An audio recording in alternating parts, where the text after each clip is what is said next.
സംസാരിണാം കരുണയാഹ പുരാണഗുഹ്യം തം വ്യാസസൂനുമുപയാമി ഗുരുമുനീനാം മൂകം കരോതി വാചാലം പങ്കും ലംഘയതേ ഗിരിം യത്കൃപാതമഹം വന്ദേ പരമാനന്ദമാധവ യം ബ്രഹ്മാ വരുണേന്ദ്ര രുദ്രമരുതസ്തുന്നന്തി ദിവ്യൈസ്തവൈർവേദൈ സാംഗപദക്രമോപനിഷദൈർഗായന്തി യം സാമഗാഃ ധ്യാനാവസ്ഥിതതദ്ഗതേന മനസാ പശ്യന്തി യം യോഗിനോ യസ്യാന്തന്ന വിദുഃസുരാസുരഗണാ ദേവായ തസ്മൈ നമഃ. കോമളം കൂജയൻ വേണും ശ്യാമളോയം കുമാരകാവേദവിദ്യം പരം ബ്രഹ്മ ഭാസതാം പുരതോ മമ ഭൂതേ മഹദ്ഭിജൈ മാ പുരോ വിഭുർനിർമായ ചേതേരമോഷ പൂരുഷാ ഭുക്തേ ഗുണാൻ ഷോഡശ ഷോഡശാത്മക സ്വരംകൃഷിഷ്ട ഭഗവാൻ വജാംസി മേ. ഓം നമോ ഭഗവതേ വാസുദേവായ. ശ്രീകൃഷ്ണായ നമോ നമഃ. ശ്രീ ഗുരുവായൂരപ്പ ശരണം. ഹര ഹര നമ പാർവതീപതേ ഹര ഹര മഹാദേവ. സർവത്ര ഗോവിന്ദനാമ സങ്കീർത്തനം ഗോവിന്ദ ഗോവിന്ദ. ശ്രീകൃഷ്ണായ നമോ നമഃ. സജ്ജനങ്ങൾക്ക് എല്ലാവർക്കും വിനീതമായ നമസ്കാരം.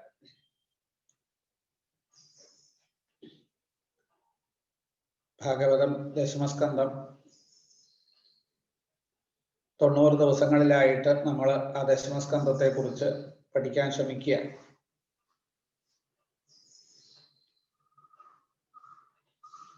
ഈ ദശമത്തില് നമ്മുടെ മനസ്സിനെ ബാഹ്യ വിഷയങ്ങളിൽ നിന്നൊക്കെ പിൻവലിച്ചിട്ട് ഭഗവാനിൽ തന്നെ ഉറപ്പിച്ചു നിർത്തുക.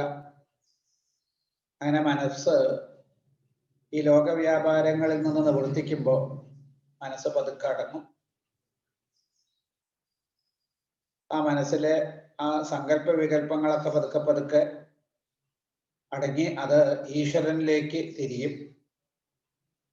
അപ്പൊ ഈ ലോക വ്യവഹാരങ്ങളിൽ നിന്ന് മനസ്സിനെ നിവർത്തിപ്പിക്കണമെങ്കിൽ ആ മനസ്സിന് വേറെ ഏതെങ്കിലും ഒരു തരത്തിൽ മനസ്സിനെ ബന്ധിപ്പിക്കണം. വേറെ ഏതെങ്കിലും ഒരു ഭാവത്തില് ലോക വ്യവഹാരങ്ങളിൽ നിന്ന് പിന്തിരിപ്പിച്ചിട്ട് അത് എങ്ങനെയാ പറ്റുക? ഭഗവാന്റെ കഥകള് നിരന്തരം കേട്ട് കേട്ട് കേട്ട് മനസ്സ് ആ ലോകവ്യാപാരങ്ങളിൽ നിന്ന് വിട്ടിട്ട് ഈശ്വരാഭിമുഖമായിട്ട് തീരും. അങ്ങനെ മനസ്സ് ഈശ്വരാഭിമുഖമായിട്ട് തീരുമ്പോഴേ നമുക്ക് ശരിയായിട്ടുള്ളതായ അല്ലെങ്കിൽ മനസ്സിലെ വൃത്തികൾ ഒതുങ്ങണ സമയത്തെ അല്ലെങ്കിൽ മനസ്സിലെ വൃത്തികൾ ഇല്ലാതാവുന്ന സമയത്തെ നമുക്ക് ആ താൻ ആത്മാവാണ് എന്ന ഭാവത്തിലേക്ക് ചിന്തിക്കാൻ പറ്റുള്ളൂ. അപ്പൊ ദശമത്തില് കഥകള് നിരന്തരം നമ്മൾ 90 അധ്യായങ്ങളിലൂടെ ഭഗവത് കഥകൾ കേട്ട് കേട്ട് കേട്ട് മനസ്സ് ഈശ്വരാകാരമായിട്ട് തീരുമ്പോൾ ആ ഈശ്വരൻ തന്നെയാണ് ഞാൻ എന്ന ആ ഭാവം, അല്ലെങ്കിൽ ആ ഈശ്വരനാണ് എല്ലാമായിട്ടിരിക്കുന്നത് ഞാൻ ഉൾപ്പെടെ എന്ന അറിവ് ഉണ്ടാവും. അതാണ് ഏകാദശത്തിലെ മുക്തി എന്ന ഭാവം. ആ ഈശ്വരനെ കുറിച്ചിട്ടുള്ള അറിവ്. അപ്പൊ ആ അറിവിനെ പിന്നെ അനുഭവ സ്വരൂപമാക്കി തീർക്കലാണ്, അല്ലെങ്കിൽ ആ ജ്ഞാനത്തെ, ഈശ്വരനെ കുറിച്ചിട്ടുള്ള അറിവാണല്ലോ ജ്ഞാനം എന്ന് പറയുന്നത്. ആ ജ്ഞാനത്തെ അനുഭവ സ്വരൂപമാക്കി തീർക്കലാണ് ദ്വാദശ സ്കന്ധത്തില് ആശ്രയം എന്ന പരമ ലക്ഷ്യത്തിലൂടെ. സ ആശ്രയ പരംബ്രഹ്മ, എല്ലാറ്റിനും ആശ്രയമായിട്ടിരിക്കുന്നത് നിർഗുണ നിരാകാരമായിട്ടുള്ള ആ തത്വം അല്ലെങ്കിൽ ബ്രഹ്മം. അതന്നെയാണ് തുടക്കത്തില്, ഭാഗവതത്തിന്റെ തുടക്കത്തില് ജന്മാദ്യസ്യ യഥാ അസ്യ ജന്മാദി യഥാ. ഈ കാണുന്നതൊക്കെ ഉണ്ടായത് ആ നിർഗുണ നിരാകാരമായിട്ടുള്ള ബ്രഹ്മത്തില്, നിലനിൽക്കുന്നത് ബ്രഹ്മത്തില്, ആ ലയിക്കുന്നത് ബ്രഹ്മത്തില്. അപ്പൊ ഇതുണ്ടായി നിലനിന്ന് നശിക്കുന്ന സമയത്തും ഇതിന് കാരണമായിട്ടുള്ള ആ ബ്രഹ്മതത്വത്തിന് യാതൊരു കോട്ടവുമില്ല. അതാണ് നമ്മുടെയൊക്കെ സ്വരൂപം. അപ്പൊ ശരീരം ഉണ്ടായതാണ്, അത് നിലനിൽക്കുന്നുണ്ട്, നശിക്കുന്നുണ്ട്. പക്ഷേ ആ ശരീരം ഉണ്ടായി നിലനിന്ന് നശിക്കുന്ന സമയത്തും ശരീരത്തിൽ അന്തര്യാമിയായിട്ടിരിക്കുന്ന ആ ചൈതന്യം അതുണ്ടായതല്ല, അതുകൊണ്ട് അതിന് നാശവുമില്ല, അത് തന്നെയാണ് എല്ലാമായിട്ടിരിക്കുന്നത്. അതിന് ജനനമോ മരണമോ ഇല്ല. ഈ ഭാവത്തിലേക്ക് നമ്മളെ എത്തിക്കലാണ് ഭാഗവതം ചെയ്യുന്നത്. അതിൽ നമ്മൾ ദശമത്തില് 64-ാമത്തെ അധ്യായത്തെ കുറിച്ചാണ് നമ്മൾ അനുസ്മരിച്ചത് കഴിഞ്ഞ ദിവസം എന്നാണ്. ആ നൃഗന്റെ ചരിത്രം എന്നാണ്. ഏത് കർമ്മം ചെയ്യുമ്പോഴും ആ കർമ്മത്തില് വളരെ ശ്രദ്ധ ഉണ്ടാവണം. എന്തെങ്കിലും തരത്തിലുള്ള ചെറിയൊരു അശ്രദ്ധ കൊണ്ട് ഏതെങ്കിലും തരത്തിലൊരു ചുതി വന്നു കഴിഞ്ഞാൽ കർമ്മഫലം നേരെ വിപരീതമായിട്ട് തീരും. അതൊക്കെയാണ് ഇനിയുള്ള കഥകളിലൂടെ അല്ലെങ്കിൽ ആ മൃഗന്റെ ചരിത്രത്തിലും മറ്റും അതുപോലെ അതായത് പൗഡ്രകന്റെ ചരിത്രത്തിൽ, കാശി രാജാവിന്റെ ചരിത്രത്തിലൂടെ ഒക്കെ കാണിച്ചു തരുന്നത് എന്നാണ്. ഇവിടെ ആ നൃഗ മഹാരാജാവിന്റെ ചരിത്രത്തിലൂടെ നൃഗൻ ഓന്തായിട്ട് തീരേണ്ടി വന്നു എന്നാണ്. എന്തുകൊണ്ടത് അനവധി ദാനങ്ങൾ ചെയ്ത ആളാണ്, കൂടുതലായിട്ടും പശുദാനമാണ്, അത് വേണ്ടതുപോലെ തന്നെ നിർവഹിച്ചു എന്നാണ്. അതൊക്കെ നമ്മൾ കഴിഞ്ഞ ദിവസം അനുസ്മരിച്ചതാണ്. എന്നിട്ടും അദ്ദേഹത്തിന് ചെറിയൊരു ചുതി പറ്റിയതാണ്. അതിൽ ആ ചെറിയൊരു അശ്രദ്ധ വന്നു. എപ്പോഴും ഈ ശ്രദ്ധ ഉണ്ടാവണം ഏത് കാര്യത്തിലും. അതുകൊണ്ടാണ് കഴിഞ്ഞ ദിവസം പറഞ്ഞത്, ഗീതയിൽ പറഞ്ഞിട്ടുണ്ടല്ലോ, ശ്രദ്ധാവാൻ ലഭതേ ജ്ഞാനം. ശ്രദ്ധയുണ്ടെങ്കിലേ നമുക്ക് ആ ജ്ഞാനത്തെ അനുഭവിക്കാൻ പറ്റുള്ളൂ, അവനെ ജ്ഞാനം കിട്ടുള്ളൂ, ആ അനുഭവത്തിലേക്ക് വരാൻ പറ്റുള്ളൂ എന്നാണ്. ഏത് പ്രവൃത്തിയിലും ശ്രദ്ധയില്ലാഞ്ഞാൽ പറ്റില്ല. ഭൗതികമായിട്ടുള്ള പ്രവൃത്തി ആയിക്കോട്ടെ, അതിൽ വേണ്ടത്ര ശ്രദ്ധയും വിശ്വാസവും ഇല്ലെങ്കിൽ പറ്റില്ലല്ലോ. അപ്പൊ ആ ശ്രദ്ധ എല്ലാറ്റിനും അടിസ്ഥാനമായിട്ട് വേണ്ടതാണ്. അപ്പൊ ഇവിടെ ആ നൃഗമഹാരാജാവ് ശരിക്ക് ദാനനിഷ്ഠ, അതായത് ധാർമ്മികനാണ്, പരമദാനശീലനാണ്. പക്ഷെ ചെറിയൊരു അബദ്ധം വന്നപ്പോഴാണ് അദ്ദേഹത്തിന് ഓന്താവേണ്ടതായിട്ട് വന്നത് എന്നാണ്. അപ്പൊ അതിന് കാരണം എന്താണ്? ഈ കർമ്മം ചെയ്യുന്ന സമയത്ത് ഞാൻ ചെയ്യണു എന്നുള്ള ഭാവം, ഞാൻ വലിയ ദാനശീലനാണ് എന്നുള്ള ആ അഹങ്കാരം, അപ്പൊ ഇതൊക്കെ കൊണ്ടാണ് ഈ കർമ്മത്തിന് ചുതി ഉണ്ടായത് എന്നാണ്. അപ്പൊ ഏത് കർമ്മം ചെയ്യുന്ന സമയത്തും ആ കർമ്മത്തില് നമുക്ക് അതായത് ചുതി വരാതിരിക്കാൻ നമ്മൾ ശ്രദ്ധിക്കണം. എങ്ങനെ ഈ ചുതി വരുന്നത്? ഈ കർമ്മം ചെയ്യുന്നത് ഞാനാണ്, ഈ ഇന്ന കാര്യങ്ങൾക്ക് വേണ്ടിയിട്ടാണ് നമ്മൾ കർമ്മം ചെയ്യുന്നത്. അപ്പൊ ഞാൻ ചെയ്യണോ എന്ന അഹങ്കാരം അതിന്റെ പിന്നിൽ, ഈ കർമ്മത്തിന്റെ പിന്നിൽ എപ്പോഴും ഈ അഹങ്കാരം ഉണ്ടാവുമല്ലോ. അപ്പൊ അഹങ്കാരം ഇല്ലാതെ കണ്ട് കർമ്മം ചെയ്യാൻ കഴിയണം നമുക്ക് എന്നാണ്. ഞാൻ ചെയ്യണില്ല, എന്നെ കൊണ്ട് ഭഗവാൻ ചെയ്യിപ്പിക്കണോ, ഞാനിതിനൊന്നിനും കർത്താവല്ല, എല്ലാറ്റിൻ്റെയും കർത്താവായിട്ടിരിക്കുന്നത് ഭഗവാൻ. ഞാൻ കർത്താവല്ലെങ്കിൽ പിന്നെ ഞാൻ ഭോക്താവും അല്ല, അപ്പൊ പിന്നെ കർമ്മഫലത്തിനും അധികാരമില്ലല്ലോ. അപ്പൊ ഇവിടെ ആ കർമ്മഫലത്തിന് നമുക്ക് പ്രശ്നം വരില്ല എന്നാണ്.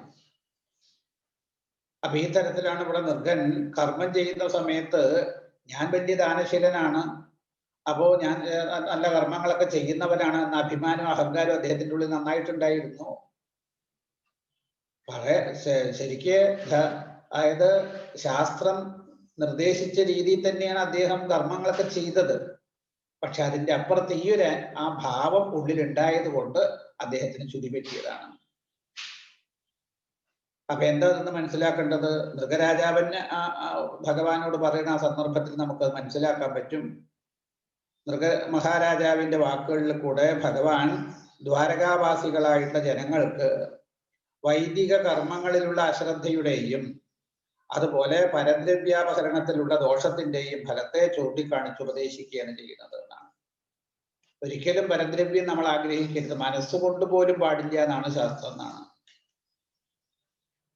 അപ്പൊ അത് മഹാപാപമാണ് എന്നാണ്. അപ്പൊ വൈദിക കർമ്മങ്ങൾ ചെയ്യുന്ന സമയത്ത് നമുക്ക് വളരെ ശ്രദ്ധയുണ്ടായിരിക്കണം എന്ന കാര്യങ്ങളെ ആണ് വർണ്ണിക്കുന്നത്. അതിനുശേഷം പിന്നെ അടുത്ത 65-ാമത്തെ അധ്യായത്തില് ബലരാമസ്വാമികള് ഗോകുലത്തിലേക്ക് പോണ രംഗാണ് പിന്നെ വർണ്ണിക്കുന്നത് എന്നാണ്. അതായത് നേരത്തെ ഉദ്ധവനെ അയച്ചു, ഉദ്ധവന് ഭഗവാൻ തന്റെ സന്ദേശം കൊടുത്തിട്ടാണ് ഗോപികളെ സാന്ത്വനിപ്പിക്കാൻ, അച്ഛനമ്മമാരെ ആശ്വസിപ്പിക്കാനായിട്ട് ഉദ്ധവനെ അയക്കുന്നത്.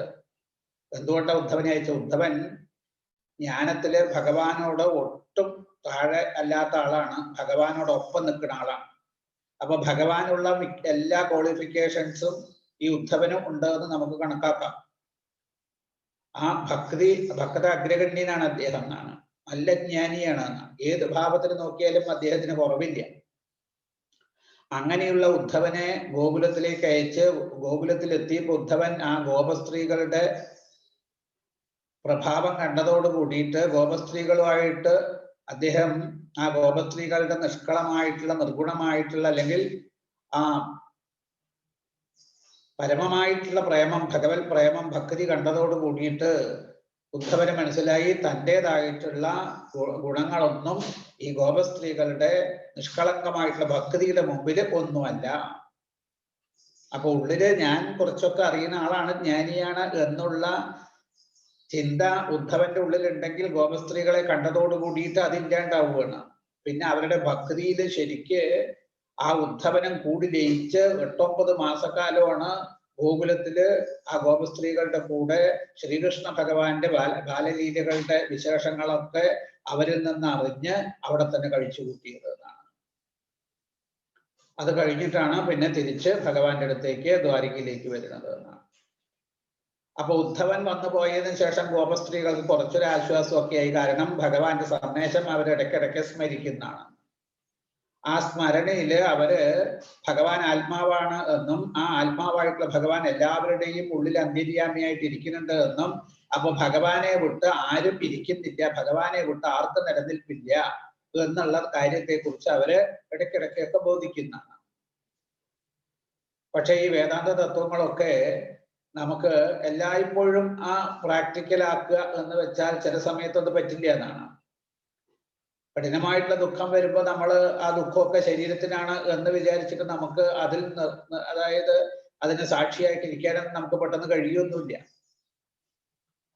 അപ്പൊ ഇവിടെ ഗോപസ്ത്രീകൾക്കും ചില സന്ദർഭങ്ങളിലൊക്കെ ആ ഒരു അനുഭവം വരും. കുറച്ചു കഴിഞ്ഞാൽ പിന്നെ വീണ്ടും ശരീരഭാവന വരുമ്പോ അവർക്ക് കൃഷ്ണൻ തങ്ങളെ വിട്ടിരിക്കണു, ആ കൃഷ്ണനില്ലാത്ത ആ വിരഹ ദുഃഖം, കൃഷ്ണനെ പിരിഞ്ഞിട്ടുള്ള ആ ദുഃഖം അവർക്ക് സഹിക്കാൻ പറ്റുന്നില്ല. അപ്പൊ ആ ദുഃഖം കൊണ്ട് അവര് അല്ല ഇനിയിപ്പോ ആ ദുഃഖത്തിൽ ഇനി കൃഷ്ണനെ കുറിച്ച് ബാഹ്യമായിട്ടുള്ള വസ്തുക്കളെ കുറിച്ചിട്ടുള്ള ഭാവത്തില് ഗോപസ്ത്രീകൾ, കാരണം ഗോപസ്ത്രീകളെ സംബന്ധിച്ച് അവർക്ക് ബാഹ്യ വിഷയങ്ങളിൽ താല്പര്യമൊന്നുമില്ല. ഇനിയിപ്പോ അങ്ങനെ പോവുകയാണെങ്കിൽ കൂടെ അപ്പോഴാണ് ഇടയ്ക്ക് ഭഗവാന്റെ സന്ദേശമായിട്ട് ഓരോ ആളുകളെ അങ്ങോട്ട് ഗോകുലത്തിലേക്ക് അയക്കുന്നത്.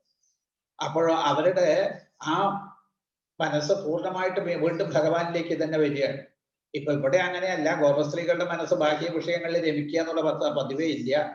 ആ ഗോപസ്ത്രീകളുടെ മനസ്സ് എപ്പോഴും ഭഗവാനിൽ തന്നെയാണ്. പക്ഷെ അവർക്ക് ഈ ശരീരഭാവം കുറച്ച് വരുമ്പോ കൃഷ്ണൻ ഞങ്ങളിൽ നിന്ന് വിട്ടു നിൽക്കണമല്ലോ, ആ കൃഷ്ണനെ കാണാൻ കഴിഞ്ഞിട്ടില്ലല്ലോ, കൃഷ്ണന് വേണ്ടിയിട്ടാണല്ലോ ഞങ്ങളെല്ലാം ഉപേക്ഷിച്ചത്, എന്നിട്ടും കൃഷ്ണൻ ഞങ്ങളിൽ നിന്ന് പോയില്ലോ എന്നുള്ള ഒരു ദുഃഖം അവർക്ക് ഉണ്ടാവുമ്പോ ആ ദുഃഖം കൊണ്ട് അവർക്ക് അപകടം പറ്റാതിരിക്കാൻ, കാരണം അവരാ ദുഃഖം കൊണ്ട് ചിലപ്പോൾ ശരീരം ഉപേക്ഷിക്കും, അത് പറ്റാതിരിക്കാൻ വേണ്ടിയിട്ട്, കാരണം അവർക്ക് ഈ ശരീരം കൊണ്ട് നേടേണ്ടത് നേടിക്കൊടുക്കണം, അല്ലെങ്കിൽ എത്തേണ്ട ദിക്കിൽ എത്തിക്കണം അവരെ, അതാണ് ഭഗവാന്റെ നിയമം. അപ്പൊ അതിന് ഭഗവാൻ എന്താ ചെയ്യുന്നത്? അപ്പോ തന്റെ ഭാവത്തെ ഒന്ന് പ്രകാശിപ്പിക്കാനായിട്ട് ആരെങ്കിലും ഒക്കെ ഗോകുലത്തിലേക്ക് അയക്കുകയാണ്. അപ്പൊ ഭഗവാനെ കണ്ടില്ലെങ്കിലും ഭക്തന്മാരെ കാണുന്ന സമയത്ത് നമ്മൾ ആ ഭഗവാനെ കാണാത്തതിന്റെ ആ ദുഃഖമൊക്കെ മറക്കും. കാരണം ഭക്തന്മാരിൽ നിന്ന് ഭഗവാന്റെ കാര്യങ്ങൾ കേൾക്കുമ്പോൾ നമ്മൾ ആ ദുഃഖമൊക്കെ മറക്കുന്നതാണ്. അതുകൊണ്ടാണ് ഈ സത്സംഗം നമുക്കിപ്പോ വേറെ ഏത് അനുഷ്ഠാനത്തിന് നമുക്ക് സ്ഥലമായിട്ടില്ലെങ്കിലും ഈ സത്സംഗം നമ്മൾ ദിവസം അത് മുടക്കാതെ ആ സത്സംഗം ഉണ്ടാവുക എന്നാണ്. ഉണ്ടായ ഇപ്പൊ നമ്മൾ അതന്നെയാണല്ലോ ചെയ്തുകൊണ്ടിരിക്കുന്നത്. ഇപ്പൊ നമുക്ക് പണ്ടത്തെ പോലെ ക്ഷേത്രങ്ങളിൽ പോകാനോ ഭഗവാനെ ആരാധിക്കാനോ ഒന്നും നമുക്ക് സന്ദർഭം പറ്റുന്നില്ല, സാഹചര്യം അതിന് അനുകൂലമല്ല. പക്ഷെ അപ്പോഴും നമ്മളിപ്പോ ഇന്നത്തെ ഈ ആധുനികമായിട്ടുള്ള സംവിധാനങ്ങളിലൂടെ ഭഗവത് കാര്യങ്ങളെ കുറിച്ച് ചർച്ച ചെയ്യുന്ന സമയത്ത് നമ്മുടെ മനസ്സ് ആ ഭഗവാനിൽ തന്നെ നിൽക്കുന്നു. അപ്പൊ മറ്റ് ഭാവങ്ങളെ കുറിച്ച് നമ്മൾ ആ സമയത്തൊന്നും അറിയുന്നില്ല. അപ്പൊ ഈ ജ്ഞാനയജ്ഞത്തിന്റെയൊക്കെ അവസ്ഥ അതാണ്. നമുക്ക് പൂർണ്ണമായിട്ട് ആ മനസ്സിനെ മറ്റു കാര്യങ്ങളിലൂടെ ഈശ്വരനിലേക്ക് വ്യാപരിപ്പിക്കാൻ കഴിയാത്തത് കൊണ്ട് ഈ സത്സംഗത്തിലൂടെ മനസ്സ് അത് കേൾക്കുന്ന സമയത്ത് ആ കേട്ട് മനസ്സ് പൂർണ്ണമായിട്ട് ഭഗവാനിൽ ഉറപ്പിക്കാൻ. അപ്പൊ അതിനു വേണ്ടിയിട്ടാണ് ഭഗവാൻ ഇപ്പോ ബലരാമസ്വാമികളെ ഗോകുലത്തിലേക്ക് അയക്കുകയാണ്. ബലരാമന്റെ ഉള്ളിലുണ്ട്, ബലരാമന് പ്രിയപ്പെട്ട ഒരുപാട് ആളുകൾ ഉണ്ടല്ലോ, അച്ഛനമ്മമാര്, നന്ദഗോപുര യശോദയും അതുപോലെ തന്നെ സുഹൃത്തുക്കളായിട്ടുള്ള ആളുകള്, ഗോപവൃദ്ധന്മാര്. അപ്പൊ അവരെയൊക്കെ പിരിഞ്ഞിരിക്കുന്ന ഒരു ഭാവം, ഇപ്പൊ നമുക്ക് ഭഗവാനെ പിരിയുമ്പോൾ എത്രത്തോളം ഭാവമുണ്ടോ അത്രത്തോളം ഭാവം ഭഗവാന് ഭക്തനെ പിരിയുമ്പോഴും ഉണ്ടാകുന്നതാണ് പറയുക, ശാരീരികമായിട്ടുള്ള ഭാവനയിൽ നമ്മൾ ചിന്തിക്കുകയാണെങ്കിൽ. അപ്പോ നമ്മളെ കാണാണ്ട് ഭഗവാനും ഉണ്ടാകും കുറച്ചൊക്കെ ആ ഒരു മനസ്സിന് വേവലാതി. കണ്ടില്ലല്ലോ ഇപ്പോ രാമകൃഷ്ണദേവന്റെ കഥയൊക്കെ എടുത്ത് നോക്കുമ്പോൾ അദ്ദേഹത്തിന് ഭക്തന്മാരെ പിരിഞ്ഞിരിക്കാനേ പറ്റില്ല എന്നാണ്. ഇനിയിപ്പോ ആരെങ്കിലും 2 ദിവസം ഭക്തന്മാർ തന്നെ കാണാൻ വരാതിരുന്ന ഭക്തന്മാരുടെ വീട്ടിലേക്ക് അങ്ങോട്ട് പോകുക എന്നൊരു ശീലം പോലും അദ്ദേഹത്തിന് ഉണ്ട് എന്നാണ് പറയുന്നത്.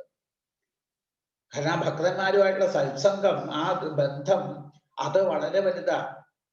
അതല്ലേ ഭാഗവതത്തിലെ പല കഥകളിലൂടെ, വൃത്രാസുരന്റെ കഥയിലൂടെ, മൃദുമഹാരാജാവിന്റെ ചരിത്രത്തിലൂടെ ഒക്കെ പറയണത് എന്താ? ആ ഭക്തന്മാരുമായിട്ടുള്ള ബന്ധം എന്നാണ്. അതിന്റെ വലിപ്പം ആ ഭക്തിയുടെ അമൃത സമുദ്രത്തിലാണ് ഭക്തന്മാരെ നമ്മളെ കൊണ്ട് എത്തിക്കുക. ആ സമുദ്രത്തിൽ അങ്ങ് മുങ്ങി കുളിച്ചാൽ പിന്നെ അവിടെ നിന്ന് ഇങ്ങോട്ട് കയറി വരാൻ തോന്നില്ല. അപ്പൊ ഇവിടെ ഈ തരത്തില് ബലരാമസ്വാമികൾക്കും തന്റെ പ്രിയപ്പെട്ടവരെ കാണണം എന്ന ഒരാഗ്രഹം ഉണ്ട് എന്നാണ്. അദ്ദേഹത്തിന് സഹിക്കുന്ന ബലഭദ്രകുരുശ്രേഷ്ഠ ഭഗവാന്റെ തമാസ്ഥിത സുഹൃത്തുരുൾക്കണ്ട പയ്യോ നന്ദഗോകുലം. അവ സുഹൃത്തുക്കളെ പിരിഞ്ഞ ആ വ്യസനം സഹിക്കാൻ വയ്യ, വീണ്ടും അവരെ കാണണം. അതായത് അവരെ കാണണം എന്നുള്ള ഉത്കണ്ഠ അദ്ദേഹത്തിന് വല്ലാണ്ട് ആ ഇച്ഛയോട് കൂടിയിട്ട് രഥത്തിൽ കയറി എന്നാണ് ഗോകുലത്തിലെത്തുകയാണ്. ഇപ്പൊ ഗോപന്മാരും ഗോപികളും ബലരാമനെ കണ്ട ഉടനെ തന്നെ പ്രേമത്തോടു കൂടി അദ്ദേഹത്തെ നമസ്കരിച്ചു, ആലിംഗനം ചെയ്യുന്നുണ്ട്. അതുപോലെ തന്നെ ആ യശോദയെയും നന്ദഗോപനെയും ചെന്ന് കണ്ട് നമസ്കരിക്കുകയാണ് അവരുടെ പാദത്തില്.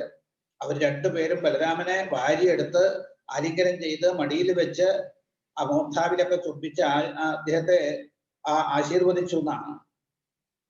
എന്നിട്ട് പറയുകയാണ്, രാമ, ആ കൃഷ്ണനോട് കൂടി ഞങ്ങളെ ഒരുപാട് കാലം, ഞങ്ങൾ മരിക്കുന്നത് വരെ ഞങ്ങളെ രക്ഷിക്കണം എന്നാണ്. അങ്ങനെ ബലരാമനെ മടിയിലെടുത്ത് വെച്ച് സന്തോഷാശ്രുക്കളെ കൊണ്ട് അഭിഷേകം നടത്തി എന്നൊക്കെയാണ്. അങ്ങനെ രാമനെ, അതായത് യശോദയെയും നന്ദഗോപരെയും ബലരാമസ്വാമികളെ ആശ്വസിപ്പിക്കുന്നുണ്ട്. പിന്നെ അവർക്കൊക്കെ അറിയേണ്ടത് ഇത്രമാത്രമാണ്, കൃഷ്ണൻ ഒന്ന് വരുമോ, മരിക്കുന്നതിന് മുമ്പ് കൃഷ്ണനെ ഒന്ന് കാണണം. അതിലപ്പുറം അവർക്ക് വേറെ യാതൊരു ആഗ്രഹവും ഇല്ല. നോക്കൂ, അവര് കൃഷ്ണനെ കാണണം എന്ന് പറയുന്നത് പ്രത്യേക കാര്യം സാധിക്കാൻ വേണ്ടിയിട്ടൊന്നുമല്ല. അവർക്ക് ഭഗവാനെ ഒന്ന് കണ്ടാൽ മാത്രം മതി, വേറെ ഒന്നും വേണ്ട എന്നുള്ള ഭാവത്തിലാണ്. ആ ഭഗവാന്റെ ഒരു ദർശനം. കാരണം മനസ്സ് ഭഗവാനെ വിട്ടിട്ട് ഭഗവാൻ ചിന്ത കൊണ്ട് ഭഗവാനെ അതായത് പ്രത്യക്ഷമായിട്ട് അവര് ഭഗവാനിൽ നിന്ന് അകന്നിട്ടാണ് ഇരിക്കുന്നത്. പക്ഷെ മനസ്സ് ഭഗവാനിൽ തന്നെയാ. ഭഗവാൻ ചിന്ത കൊണ്ട് മനസ്സൊന്ന് അറിഞ്ഞിരിക്കുക. അപ്പൊ ആ ഭഗവാനെ ശരിക്കും നേരിട്ട് അനുഭവിച്ചതുമാണ്. അത് ഈ നേരിട്ട് അനുഭവിച്ചത് നമ്മളിൽ നിന്ന് വിട്ടുപോകുമ്പോഴാണല്ലോ അതിന് കൂടുതൽ അതിന്റെ ആ വിരഹത്തിൽ നമുക്ക് കൂടുതൽ ഭാവം ഉണ്ടാകുക. അതുകൊണ്ടാണ് അവരെ കൃഷ്ണനെ ഒന്ന് കണ്ടാൽ മാത്രം മതി എന്നൊക്കെ പറഞ്ഞ് അപ്പൊ അവരെയൊക്കെ ആശ്വസിപ്പിക്കുന്നുണ്ട് ബലരാമസ്വാമികള്. അതിനുശേഷം പിന്നെ ഗോപവൃദ്ധന്മാരെയൊക്കെ കാണുന്നുണ്ട്. അവരെയൊക്കെ വിധിപ്രകാരം നമസ്കരിച്ചു. യഥാ ഗോപവൃദ്ധാംശ വിധിവത് യവിഷ്ടൈരഭിവന്ദിത യഥാവയോ യഥാസംഖ്യം യഥാ സംബന്ധമാത്മന. ഒക്കെ ഓരോരുത്തരുടെ യോഗ്യതയ്ക്കനുസരിച്ചിട്ട് വൃദ്ധന്മാരായിട്ടുള്ള ആളുകളെ അങ്ങോട്ട് നമസ്കരിച്ചിട്ട്, അപ്പൊ ഒക്കെ ഈ നമസ്കാരം അങ്ങോട്ടുള്ള ബഹുമാനം പ്രകടിപ്പിക്കലൊക്കെ യോഗ്യതയ്ക്ക് അനുസരിച്ചിട്ടാണ്. അത് പ്രഥമസ്കന്ധത്തിൽ തന്നെ പറയുന്ന ഭഗവാൻ ഹസ്തിനാപുരം കൊട്ടാരത്തിൽ നിന്ന് തിരിച്ച് ദ്വാരകയിലേക്ക് വന്ന സമയത്ത് ദ്വാരകയിലേക്ക് പ്രവേശിക്കുന്ന സമയത്ത് ദ്വാരകാവാസികൾ ഭഗവാനെ സ്വീകരിക്കാൻ വരുമ്പോ ഭഗവാൻ ഓരോരുത്തരുടെയും യോഗ്യതയ്ക്കനുസരിച്ചിട്ട് ഭഗവാൻ അവരോട് പെരുമാറിയതായിട്ട് അവിടെ പറയുന്നുണ്ട്. പ്രഹ്വാഭിവാദനാശ്ലേഷ കരസ്പർശസ്മിതേക്ഷണൈ ആശ്വാസ്യ. അതായത് ചില ആളുകളെ ചിരിച്ചു എന്ന് വരുത്തിയിട്ട്, ചില ആളുകളെ അങ്ങോട്ട് നമസ്കരിച്ചിട്ട്, ചില ആളുകളെ കൈകൂപ്പിയിട്ട് അഭിവാദ്യം ചെയ്തിട്ട്, ചില ആളുകളെ അണച്ചാൽ കെട്ടിപ്പിടിച്ചിട്ട്, അങ്ങനെ ചില ആളുകളുടെ അതായത് കരസ്പർശം കൈയൊന്ന് പിടിച്ച് കുലുക്കിയിട്ട്, ഇങ്ങനെ ഓരോ തരത്തില്. ഇതുപോലെ തന്നെയാണ് ഇവിടെ ബലരാമസ്വാമികൾ എന്നാണ്. ഓരോരുത്തരുടെയും യോഗ്യതയ്ക്കനുസരിച്ചിട്ട് അവരെ വേണ്ടതുപോലെയൊക്കെ അതായത് പിന്നെ പൂജിക്കുകയാണ്. പൂജിക്കുക എന്ന് വെച്ചാല് അവരെ ഏത് രീതിയിലാണോ അവരെ നമസ്കരിക്കേണ്ടത് ആ രീതിയിൽ അവരെ ആരാധിക്കുന്നുണ്ട് എന്നാണ്. ഇപ്പോ അത് കഴിഞ്ഞ് അദ്ദേഹം ഭക്ഷണമൊക്കെ കഴിഞ്ഞ് വിശ്രമിക്കുകയാണ്. ആ സുഹൃത്തുക്കളായിട്ടുള്ള ഗോപന്മാരൊക്കെ അദ്ദേഹത്തെ കാണാൻ വരുന്നുണ്ട്. ചിലവരെ അങ്ങോട്ട് പോയി കാണുന്നുണ്ട്. അവര് കൊടുത്ത സൽക്കാരമൊക്കെ ബലരാമസ്വാമികൾ സ്വീകരിക്കുന്നുണ്ട്. അങ്ങനെ ക്ഷീണമൊക്കെ തീർന്ന് സുഖമായിട്ടിരിക്കുന്ന ആ ബലരാമന്റെ ചുറ്റും അതായത് ഗോപസ്ത്രീകളും ഗോപന്മാരും ഒക്കെ വന്ന് തടിച്ചു കൂടുകയാണ്. ഇപ്പോ നമുക്ക് ഭഗവാനെ കാണാൻ പറ്റിയിട്ടില്ലെങ്കിലും ഭഗവാന്റെ ഭക്തനെ കണ്ടു കഴിഞ്ഞാൽ നമ്മൾ ഭഗവാന്റെ കാര്യമാണല്ലോ ചോദിക്കുക. ഇപ്പൊ നമുക്ക് ഇപ്പൊ ഗുരുവായൂരൊന്നും പോയിട്ട് തൊഴാൻ പറ്റണില്ല. അപ്പൊ ഗുരുവായൂരുന്ന ഒരാൾ വന്നു കഴിഞ്ഞാൽ നമ്മൾ അവിടുത്തെ വിശേഷങ്ങളൊക്കെ ചോദിക്കുക. അതുപോലെ തന്നെ ബലരാമന്റെ ചുറ്റും ഇരുന്ന് അവര് ആ കൃഷ്ണന്റെ മഹാത്മ്യങ്ങളെ കുറിച്ച്, കൃഷ്ണന്റെ വിശേഷങ്ങളെ കുറിച്ചൊക്കെ ചോദിക്കുകയാണ്. എന്താ അവരുടെയൊക്കെ അവസ്ഥ? കൃഷ്ണന് വേണ്ടിയിട്ട് എല്ലാം ഉപേക്ഷിച്ചവരാണ്. അതായത് പൃഷ്ടാച്ചാനാമയം ശേഷു പ്രേമഗൃഹയാകിര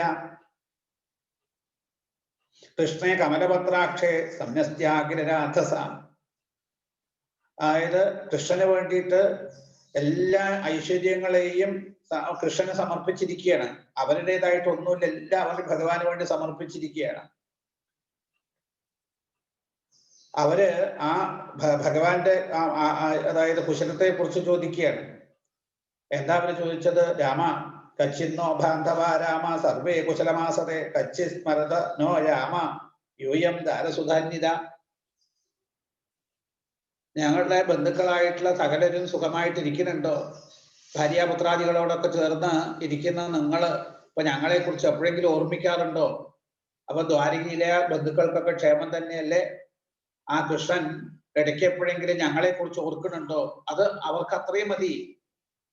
അതായത് ദ്വാരകയിലെ രാജകുമാരിമാരോട് കൂടിയിട്ട് അവളെ എല്ലാ ഐശ്വര്യങ്ങളും അനുഭവിച്ചിരിക്കുന്ന സമയത്തും ഇടയ്ക്ക് ഞങ്ങളെ കുറിച്ച്, അതായത് ആ ഗോകുലത്തിൽ കുറച്ച് ഗോപസ്ത്രീകളും ഗോപന്മാരൊക്കെ ഉണ്ട്, അവരെ തമാശയായിട്ടാണെങ്കിലും പറഞ്ഞാൽ മതി എന്നാണ്.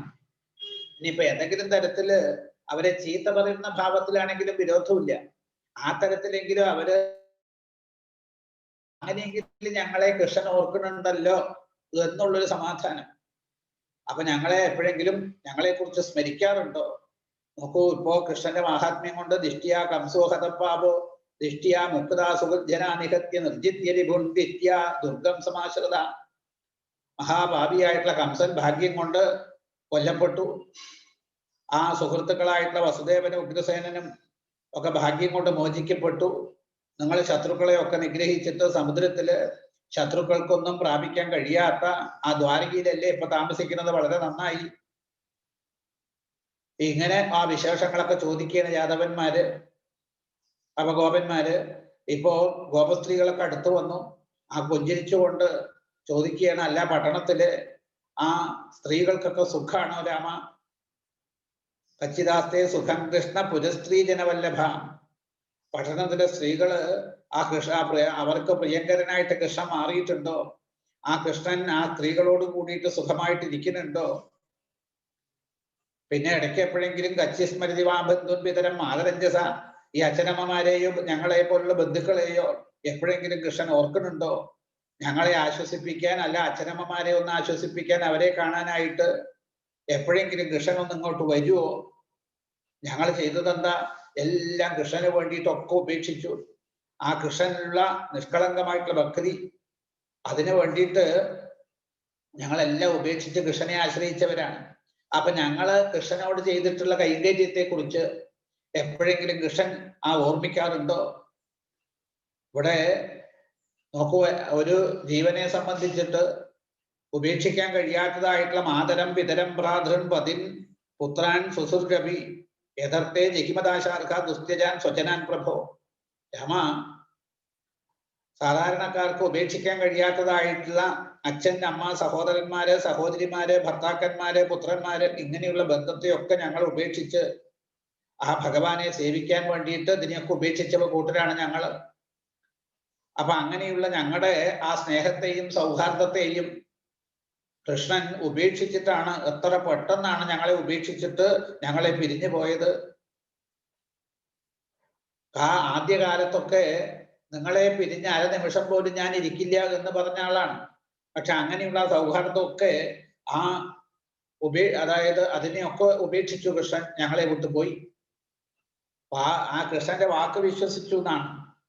അതുപോലെ ഞങ്ങള് കൃഷ്ണന്റെ വാക്ക് വിശ്വസിച്ചിട്ട് എല്ലാം ഉപേക്ഷിച്ച് കൃഷ്ണനെ ആശ്രയിച്ച് വന്ന് കുടുങ്ങിയതുപോലെ ഇപ്പൊ ഞങ്ങൾ പെരുവഴിയില്ല. അതുപോലെ മധുര ദ്വാരകയിലെ സ്ത്രീകളും കൃഷ്ണന്റെ വാക്സാമർത്ഥ്യത്തിൽപ്പെട്ട് കൃഷ്ണനിൽ ഭ്രമിച്ച് കഴിയുന്നുണ്ടാവും എന്നാണ് അവർ പറയുന്നത്. കാരണം കൃഷ്ണന്റെ വാക്കുകളെ ആർക്കാപ്പോ നിരാകരിക്കാൻ കഴിയുക? കൃഷ്ണനാണ് ആരോട് സ്നേഹമില്ലാത്ത ആളാ, പക്ഷെ വാക്കുകളിൽ തോന്നുന്ന സ്നേഹമുണ്ട് എന്ന്. അപ്പൊ അത് സ്ത്രീകൾ വിശ്വസിക്കും. അങ്ങനെ വിശ്വസിച്ചിട്ട് അവരും പെട്ടിട്ടുണ്ടാവുന്നതാണ്. ഇപ്പോ ആ കൃഷ്ണന്റെ മന്ദഹാസസുന്ദരമായിട്ടുള്ള പുഞ്ചിരി, കാരുണ്യ കടാക്ഷം, അതുപോലെ തന്നെ ഓരോരോ തരത്തിലുള്ള വാക്കുകൾ, മോഹിപ്പിക്കുന്നതായിട്ടുള്ള വാക്കുകൾ, ഇതിലൊക്കെ പെട്ടിട്ട് ആ പുരസ്ത്രീകളായിട്ടുള്ള ആ ദ്വാരകയിലെ സ്ത്രീകൾ പോലും ഇപ്പോ മയങ്ങി കിടക്കുന്നുണ്ടാവും. എന്താ അവരെ പറഞ്ഞത്? അവര് കുറച്ച് കപടഭാവങ്ങളൊക്കെ കണ്ടറിഞ്ഞ കൂട്ടരാ. പക്ഷെ ഭഗവാന്റെ കപടതയെ കാണാനൊന്നും അവർക്ക് കഴിയില്ല. അത്രയും ആ മായ കൊണ്ട് എല്ലാവരെയും മയക്കുന്ന ആളാണ് ഭഗവാൻ. അതുകൊണ്ടാണ് അത് കൃഷ്ണന്റെ വാക്കുകളിൽ വിശ്വസിച്ച് അവര് നമ്മളെ പോലെ പെട്ടിട്ടുണ്ടാവും എന്നാണ് ഇപ്പോ ഗോപസ്ത്രീകള്. അപ്പോഴാണ് വേറൊരു ഗോപസ്ത്രീ, അതാണ് അവരുടെയൊക്കെ ആ ഭാവം ഒന്ന് ആലോചിക്കുകയാണ്. എന്താ ഒരു ഗോപസ്ത്രീ പറയുന്നത്? മറ്റേ ഗോപികളോട് പറയും, കൃഷ്ണന്റെ വിശേഷം നമുക്ക് പറയണ്ട.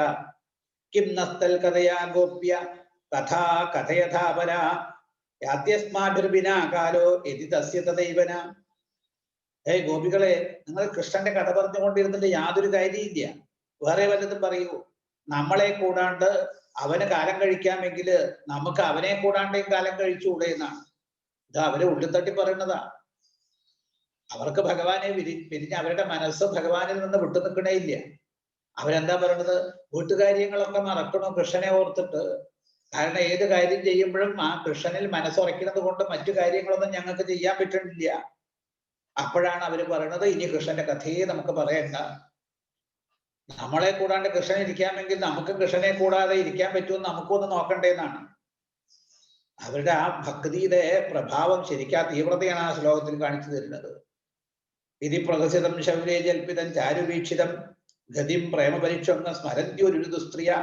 ഇങ്ങനെ കൃഷ്ണനെ കുറിച്ച് ഇങ്ങനെ പറഞ്ഞ് അവര് ആ ഭഗവാന്റെ മഹാത്മ്യങ്ങളെ കുറിച്ച് ഓർത്ത് ആ മന്ദഹാസവും സംഭാഷണവും മനോഹരമായിട്ടുള്ള നോട്ടവും ആ പ്രേമപൂർവമായിട്ടുള്ള ആ അലിംഗനങ്ങളും ഒക്കെ ഓർമ്മിച്ചിട്ട് ഭഗവാനെ വിട്ടാ സഹിക്കാനാകാത്ത വിരഹ വേദന കൊണ്ട് ഉറക്കം നിലവിളിക്കുകയാണ് അവര്.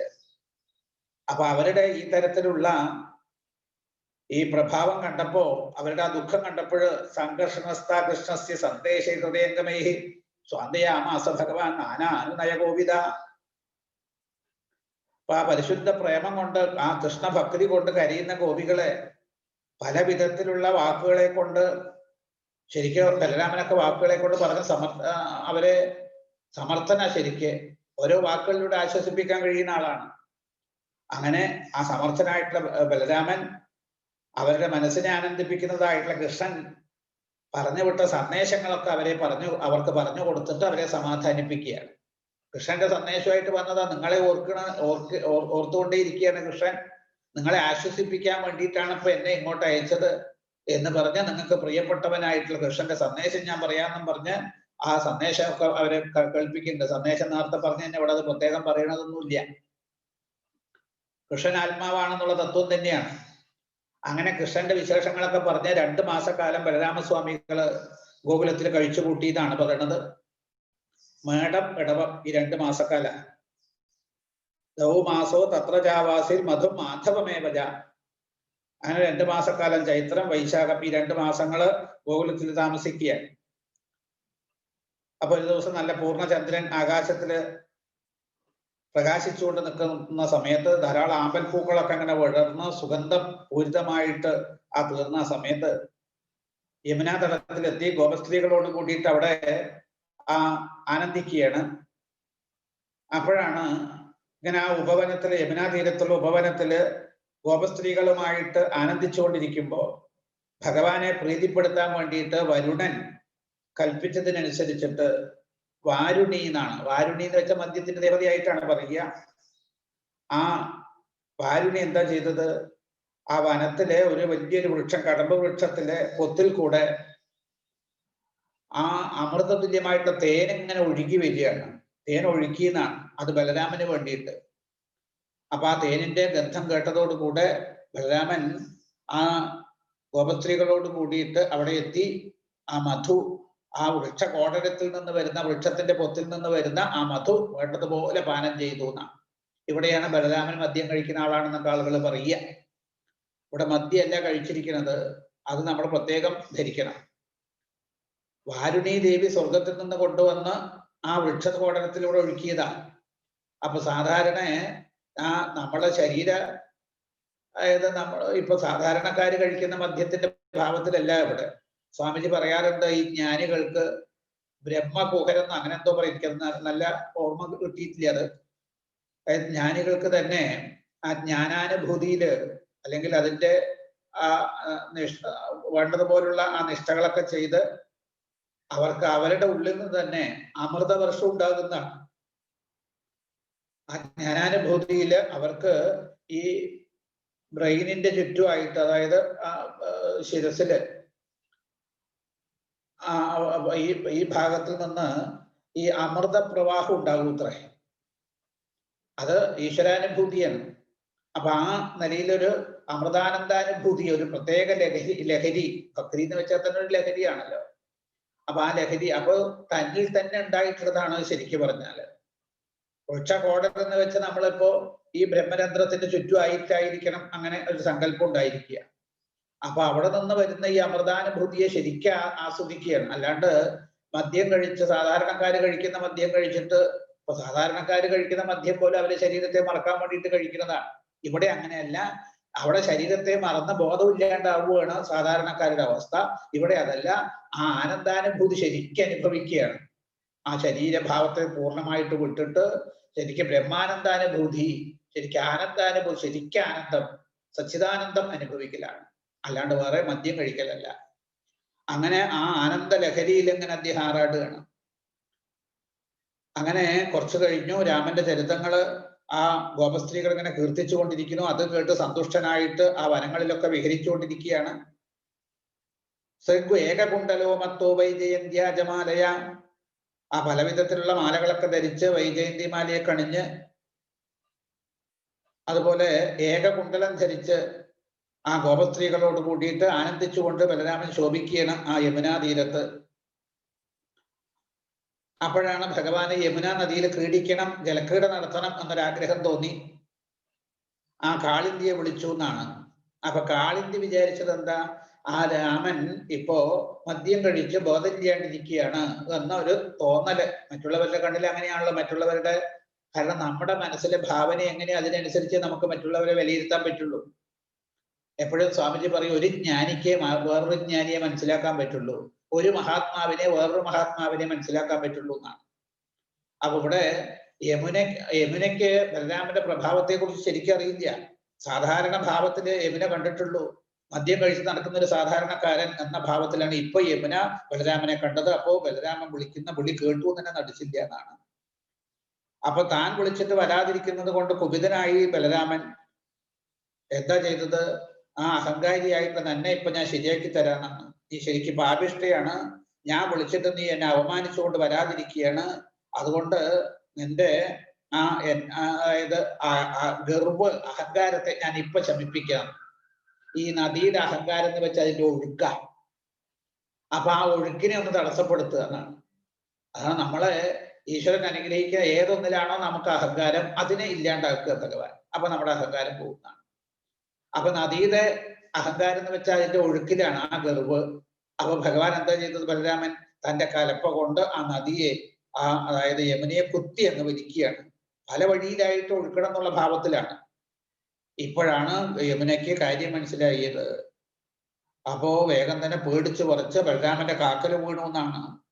പാദങ്ങളിൽ നമസ്കരിച്ച് ഭഗവാനോട് ക്ഷമാപണം ചെയ്തു. രാമ മഹാബാഹോ ന ജാനേ തവ വിക്രമം യസ്യൈകാംക്ഷേന വിതൃത ജഗതീ ജഗതപദേ. രാമ, അങ്ങയുടെ ആ മഹാബാഹുവായിട്ടുള്ള അങ്ങയുടെ വിക്രമത്തെ ഞാൻ അറിഞ്ഞില്ല. സാധാരണക്കാർക്ക് അറിയാൻ കഴിയില്ലല്ലോ. അതായത് ജ്ഞാനികളായിട്ടുള്ള മഹാത്മാക്കള് എപ്പോഴും സേവിച്ചു കൊണ്ടിരിക്കുന്ന പാതാരവിന്ദങ്ങളോട് കൂടിയിട്ടുള്ള ആളാണ് ഭഗവാൻ ആ സംഘർഷണൻ. ആ പഞ്ചമസ്കന്ധത്തില് സംഘർഷണ ലോകത്തെ വർണ്ണിക്കുന്നുണ്ട്. സംഘർഷണ ഭഗവാന്റെ കീർത്തി ബ്രഹ്മസഭയില് ശ്രീനാരദ മഹർഷി പാടിക്കൊണ്ടിരിക്കുന്നു എന്നൊക്കെയാണ് അവിടെ പറയുന്നത്. ഈ ലോകത്തിനെ തന്നെ ധരിക്കുന്ന, അതായത് ഈ ജഗത്തിന്റെ ഭർത്താവായിട്ടിരിക്കുന്നവനാണ് ആര്, ബലരാമൻ എന്നാണ്. കാരണം ജഗത്തിനെ മുഴുവൻ പാലിക്കുന്നവനാണ്, എല്ലാറ്റിനെയും ഭരിക്കുന്നവളാണ്, ഭരണം ചുമതലയുള്ള ആളാണ്, ഈ ലോകത്തിന്റെ നാഥനാണ്. അതിശേഷമൂർത്തിയായിട്ടുള്ള അവിടുത്തെ അംശത്താൽ ഈ ലോകത്തെ മുഴുവൻ ശിരസിൽ ധരിച്ചിരിക്കുക. ഈ കോടിക്കണക്കിന് ബ്രഹ്മാണ്ടങ്ങളെ ഒരു കടുകുമണിയുടെ ലാഘവത്തോട് കൂടിയിട്ടാണ് ഈ ആദിശേഷൻ അല്ലെങ്കിൽ സംഘർഷണ ഭഗവാൻ തന്റെ ശിരസിൽ ധരിക്കുന്നത്. നമുക്ക് ഇത്രയും വലിയ ബ്രഹ്മാണ്ട കോടികളെ, അതായത് ബ്രഹ്മാണ്ട കോടികളെ ഒരു കടുകുമണിയുടെ ലാഘവത്തോടു കൂടി ശിരസിൽ ധരിക്കുക. അപ്പൊ എത്രത്തോളം മഹാത്മ്യുണ്ട് ബലരാമന്. അപ്പോ അതെനിക്ക് മനസ്സിലായില്ല, എന്നെ അനുഗ്രഹിക്കണേ എന്നും പറഞ്ഞ് ആ പരംഭാവം ഭഗവതോ ഭഗവൻ മാമജാനതി മോക്കുതു മരികസി വിശ്വാത്മൻ പ്രപന്നാം ഭക്തവത്സലാം. ഭഗവാനെ ഭക്തവത്സലനായിട്ടുള്ള അവിടുത്തെ ആ ഭാവം, ആ പരാക്രമം, അതറിയാനുള്ള ശക്തി ഇല്ലാത്തവളായിരുന്നു ഞാൻ. സാധാരണക്കാർക്ക് അത് മനസ്സിലാവില്ല. ഇപ്പൊ ഞാനിതാ അങ്ങേ ശരണം പ്രാപിക്കുന്നു, എന്നെ മോചിപ്പിക്കണേന്ന. അപ്പോ ബലരാമൻ അതായത് ആ യമുനയുടെ പ്രാർത്ഥന കേട്ടു, യമുനയെ മോചിപ്പിച്ചു എന്നാണ്. പിന്നെ ആ സ്ത്രീകളോട് കൂടിയിട്ട് അതായത് ഗോപസ്ത്രീകളോട് കൂടിയിട്ട് യമുനയില് ക്രീഡിച്ചു എന്നാണ്. അങ്ങനെ ആ യമുനയില് ജലക്രീഡയൊക്കെ കഴിഞ്ഞതിന് ശേഷം പെട്ടെന്ന് അവിടെ ഒരു അത്ഭുതം. മഹാലക്ഷ്മി പ്രത്യക്ഷയായിട്ട് അവിടെ വന്ന് 2 നീല വസ്ത്രങ്ങള്, പക്ഷെ വിലയേറിയിട്ടുള്ളതായിട്ടുള്ള ആഭരണങ്ങള്, ശോഭനമായിട്ടൊരു മാല, ഇതൊക്കെ ബലരാമന് സമ്മാനിക്കുകയാണ്. അങ്ങനെ ലക്ഷ്മി ദേവി കൊടുത്ത ആ പട്ടുവസ്ത്രങ്ങള്, ആ നീലപ്പട്ട് ഒന്നുകൊടുത്ത് മറ്റത് ഉത്തരീയമായിട്ട് അണിഞ്ഞു. ആഭരണങ്ങളൊക്കെ നന്നായിട്ട് വേണ്ടതുപോലെ അണിഞ്ഞ് അലങ്കരിക്കപ്പെട്ടവനായി. സുഗന്ധ വസ്തുക്കളൊക്കെ ലേപനം ചെയ്ത് ശരിക്ക് അനന്തനായിട്ടുള്ള അദ്യാപി ദൃശ്യതേ രാജൻ യമുനാഘട്ടപത്മന ബലസ്യാനന്ദവീര്യസ്യ വീര്യം സൂചയതീവഹി. അനന്തവീര്യ പരാക്രമനായിട്ട് ബലരാമന്റെ ആ ഭാവം അവിടെ ശരിക്ക് കാണിക്കുകയാണ്. ആ നീലപ്പട്ട കൊടുത്ത് ആഭരണങ്ങളൊക്കെ വേണ്ടതുപോലെ അണിഞ്ഞ് ശരിക്ക് ദേവേന്ദ്രന്റെ വാഹനമായിട്ടുള്ള ഐരാവതം പോലെ ശോഭിച്ചു. അവിടെ ഉപമ പറഞ്ഞിരിക്കുന്നത്. ഇപ്പോ അങ്ങനെ ആ ബലരാമന്റെ പ്രഭാവത്തെ കാണിക്കാൻ വേണ്ടിയിട്ട് ബലരാമൻ ആ ഗോകുലത്തിൽ വെച്ച് യമുനയെ കുത്തി വലിച്ചുല്ലോ. ആ യമുന അവിടെ വെച്ച് ഒന്ന് വളഞ്ഞിട്ടാണ് ഒഴുകുന്നത് എന്നാണ്. ഒന്ന് തിരിഞ്ഞൊഴുകുക. കാരണം ആ ബലരാമൻ തന്റെ കലപ്പ കൊണ്ട് അവിടെ വെച്ച് വലിച്ചതാണ് അതിന് കാരണം. അതുകൊണ്ട് അവിടെ വെച്ച് ഗോകുലത്തിൽ വെച്ച് യമുന ഒന്ന് വളഞ്ഞിട്ടാണ് ഒഴുകുന്നത് എന്നാണ്. അങ്ങനെ വ്രജസ്ത്രീകളുടെ ആ പ്രഭാവത്തെ അവരെ വേണ്ടതുപോലെയൊക്കെ രമിപ്പിച്ചുകൊണ്ട്, അവരുടെ പ്രഭാവമൊക്കെ അറിഞ്ഞ് അവരെ രമിപ്പിച്ചുകൊണ്ട് രാമൻ അവരുടെ കൂടെ അവിടെ 2 മാസക്കാലം, ആ 2 മാസക്കാലം അവര് ആ രാത്രികള് ബ്രഹ്മരാത്രിയായിട്ടാണ് കഴിച്ചു കൂട്ടിയത് എന്നാണ്. ഇതിന്റെ കാരണം ആ ഈശ്വരാനുഭൂതിയെ ശരിയായിട്ട് പകർന്നു കൊടുത്ത്, പണ്ട് കൃഷ്ണന്റെ കൂടെ അനുഭവിച്ചിട്ടുള്ള, ശ്രീകൃഷ്ണ ഭഗവാന്റെ കൂടെ അനുഭവിച്ചിട്ടുള്ളതായിട്ടുള്ള ബ്രഹ്മരാത്രികൾ അവർക്കറിയാം, രാസക്രീഡ രാത്രികൾ. അതുപോലെ അതിന്റെ ഒരു അംശം അവർക്ക് ഇപ്പോൾ അനുഭവിക്കാൻ കഴിഞ്ഞു എന്നാണ് ഇവിടെ പറയുന്നത്. അങ്ങനെയാണ് ഈ 65-ാമത്തെ അധ്യായം അവസാനിക്കുന്നത്. ഇനി 66-ാമത്തെ അധ്യായമാണ്. അതില് പൗണ്ഡ്രക വാസുദേവനെ വധിക്കുന്ന ഭാവമാണ്, അല്ലെങ്കിൽ അദ്ദേഹത്തിന് മുക്തി കൊടുക്കുന്ന രംഗാണ് വർണ്ണിക്കുന്നത് എന്നാണ്. ഇപ്പോ ബലരാമൻ ഗോകുലത്തിൽ പോയ കാലത്താണ് നന്ദവ്രജൻ ഗതേ രാമേ കരൂഷാധിപതി നൃപ വാസുദേവോഹമിത്യജ്ഞോ ദൂതൻ കൃഷ്ണായ പ്രാഹിനോൽ. ഈ ബലരാമൻ വ്രജത്തിൽ ഗോകുലത്തിൽ പോയിരിക്കുന്ന കാലത്ത് കരൂഷ രാജ്യത്തിലെ രാജാവ് പൗണ്ഡ്രകൻ, അദ്ദേഹത്തിന്റെ പേര് വാസുദേവൻ എന്നും കൂടെ, പൗണ്ഡ്രക വാസുദേവൻ എന്നാണ്. ശ്രീകൃഷ്ണ ഭഗവാന്റെ സമീപത്തേക്ക് ഒരു ദൂതനെ അയക്കുക. എന്തിനാ ആ ദൂതനെ അയച്ചത് എന്നാണെങ്കിൽ, നമുക്ക് ഈ പൗണ്ഡ്രക വാസുദേവന്റെ കഥ വളരെ നമുക്ക് കേൾക്കുന്ന സമയത്ത് ഒരു ഭ്രാന്ത് പോലെയൊക്കെയാണ് നമുക്ക് തോന്നുക. പക്ഷേ ശ്രുതിയിൽ പറഞ്ഞതായിട്ടുള്ള വലിയൊരു ആധ്യാത്മിക രഹസ്യമാണ് ഈ ചരിത്രത്തിലൂടെ അതായത് ബോധ്യപ്പെടുത്തി തരുന്നത്. അതായത് ആ ജീവന്റെ തുടിപ്പ് ഹംസസോഹം എന്ന ഭാവത്തിലേക്ക്, അതായത് ഹംസം സോഹം, ആ നമ്മുടെ ശ്വാസഗതി അങ്ങനെയാണ് മഹാത്മാക്കളൊക്കെ പറയുക. ശരിക്കും ആത്മാവ് തന്നെയാണ് ഞാൻ എന്നുള്ള ആ ഭാവത്തിലേക്ക്, ശരീരമല്ല, ഞാൻ തന്നെയാണ് ആത്മാവ്, ആത്മാവ് തന്നെയാണ് ഞാൻ. അപ്പൊ തൻ്റെ ഭാവം പൂർണ്ണമായിട്ട് ആത്മസ്വരൂപം തന്നെയാണ് എന്നുള്ള ആ നിലയിലേക്ക് ജീവനെ ഉയർത്തലാണ്. അല്ലാണ്ട് ഒരു വേഷം കെട്ടിയിട്ടുള്ള ഒരു കളിയായിട്ടോ. അപ്പൊ അതൊക്കെ നമ്മളിപ്പോ ചെയ്യുന്ന പ്രവൃത്തി കൊണ്ടൊക്കെ ആ നിലയിലേക്ക് എത്താൻ പറ്റുന്ന കാണിച്ചു തരികയാണ്. ഏത് നിലയില് നമ്മള് ഈശ്വരനോട് കൂടി, നമ്മൾ നേരത്തെ പറഞ്ഞല്ലോ, ഏന പ്രകാരേണ മനഃകൃഷ്ണേ നിവേശയിൽ എന്നാണ്. അപ്പൊ ഏതെങ്കിലും ഒരു പ്രകാരത്തില് ഭഗവാനിൽ മനസ്സ് ഉറക്കിയ, അതിപ്പോ ഭഗവാന്റെ വേഷം കെട്ടിയിട്ടാണെങ്കിൽ ഇപ്പോ ഈ പാലക്കാടൊക്കെ നമുക്ക് കുറച്ച് പരിചയമുള്ളത് കൊണ്ട് പറയുകയാണ്, ഈ ഉത്സവകാലങ്ങളിലൊക്കെ ഈ ആനയും എഴുന്നള്ളിപ്പും ഒക്കെ ആയിട്ട് വാദ്യഘോഷങ്ങളോട് കൂടി വരുമ്പോ അതിന്റെ പിന്നില് ഈ വണ്ടി വേഷം എന്നും പറഞ്ഞ ഒരു ഭാവമുണ്ട്. പണ്ടൊക്കെ കാളവണ്ടികളിലായിരുന്നു, ഇപ്പൊ അത് മോട്ടോർ വാഹനങ്ങളിൽ തന്നെ പിന്നില് ഓരോ ദേവന്മാരുടെയും ദേവസ്ത്രീകളുടെയൊക്കെ രൂപം, പാർവതി പരമേശ്വരന്മാര്, അതുപോലെ തന്നെ ആ മഹാവിഷ്ണുവും മഹാലക്ഷ്മിയും. അപ്പൊ അങ്ങനെയുള്ള രൂപം വണ്ടിവേഷങ്ങൾ ധാരാളം ഉണ്ടാവും വലിയ ഉത്സവങ്ങൾക്കൊക്കെ. അപ്പൊ അതൊക്കെ കുറച്ചു നേരത്തേക്കെങ്കിലും ആ കാണുന്ന സമയത്ത് നമുക്കും വേഷം കെട്ടിയിട്ട് അത് അഭിനയിക്കുന്ന അവർക്കും കുറച്ചു നേരത്തേക്കാണെങ്കിലും മനസ്സ് ആ ഈശ്വരഭാവത്തിൽ നിൽക്കാൻ, പരമേശ്വരന്റെ വേഷം കെട്ടിക്കഴിഞ്ഞാൽ ആ വേഷം കെട്ടുമ്പോഴെങ്കിലും ഞാനിപ്പോ പരമേശ്വരനാണെന്നൊരു ചിന്ത അദ്ദേഹത്തിന്റെ ഉള്ളിൽ ഇല്ലാണ്ടിരിക്കില്ല. കാണുന്ന നമുക്കോ അതുപോലെ പരമേശ്വരന്റെ ഒരു ഭാവം കാണുന്ന സമയത്തെങ്കിലും കുറച്ചു നേരത്തേക്കാണെങ്കിലും, ഒരു സെക്കൻഡ് നേരത്തേക്കാണെങ്കിലും നമ്മുടെ ഉള്ളിലുണ്ടാവും. അപ്പൊ അതിനെ നമ്മൾ നിരന്തരം ആ ഒരു അനുഭവത്തെ വളർത്തിക്കൊണ്ട് വന്നു കഴിഞ്ഞാൽ അത് മാത്രം മതി നമുക്ക് ആ ഭാവത്തിലെത്താൻ എന്ന് കാണിക്കുകയാണ് ഈ പൗണ്ഡ്രകന്റെ ചരിത്രത്തിലൂടെ. ഇവിടെ ആ ബലരാമസ്വാമികള് ഗോകുലത്തിൽ പോയ കാലത്താണ് പൗണ്ഡക വാസുദേവൻ കരൂഷ ദേശത്തെ രാജാവാണ്. അദ്ദേഹം ശ്രീകൃഷ്ണ ഭഗവാന്റെ അടുത്തേക്ക് ഒരു ദൂതനെ അയക്കുക. എന്താ അദ്ദേഹം പറഞ്ഞത് സന്ദേശം? ത്വം വാസുദേവോ ഭഗവാൻ അവതീർണോ ജഗത്പതി ഇതി പ്രസ്തോഭിതോ ബാലേ മേന ആത്മാനമച്യുതം. ലോകരക്ഷിതാവായിട്ടുള്ള ഭഗവാന്റെ സാക്ഷാൽ അവതാരമാണ് അങ്ങ്.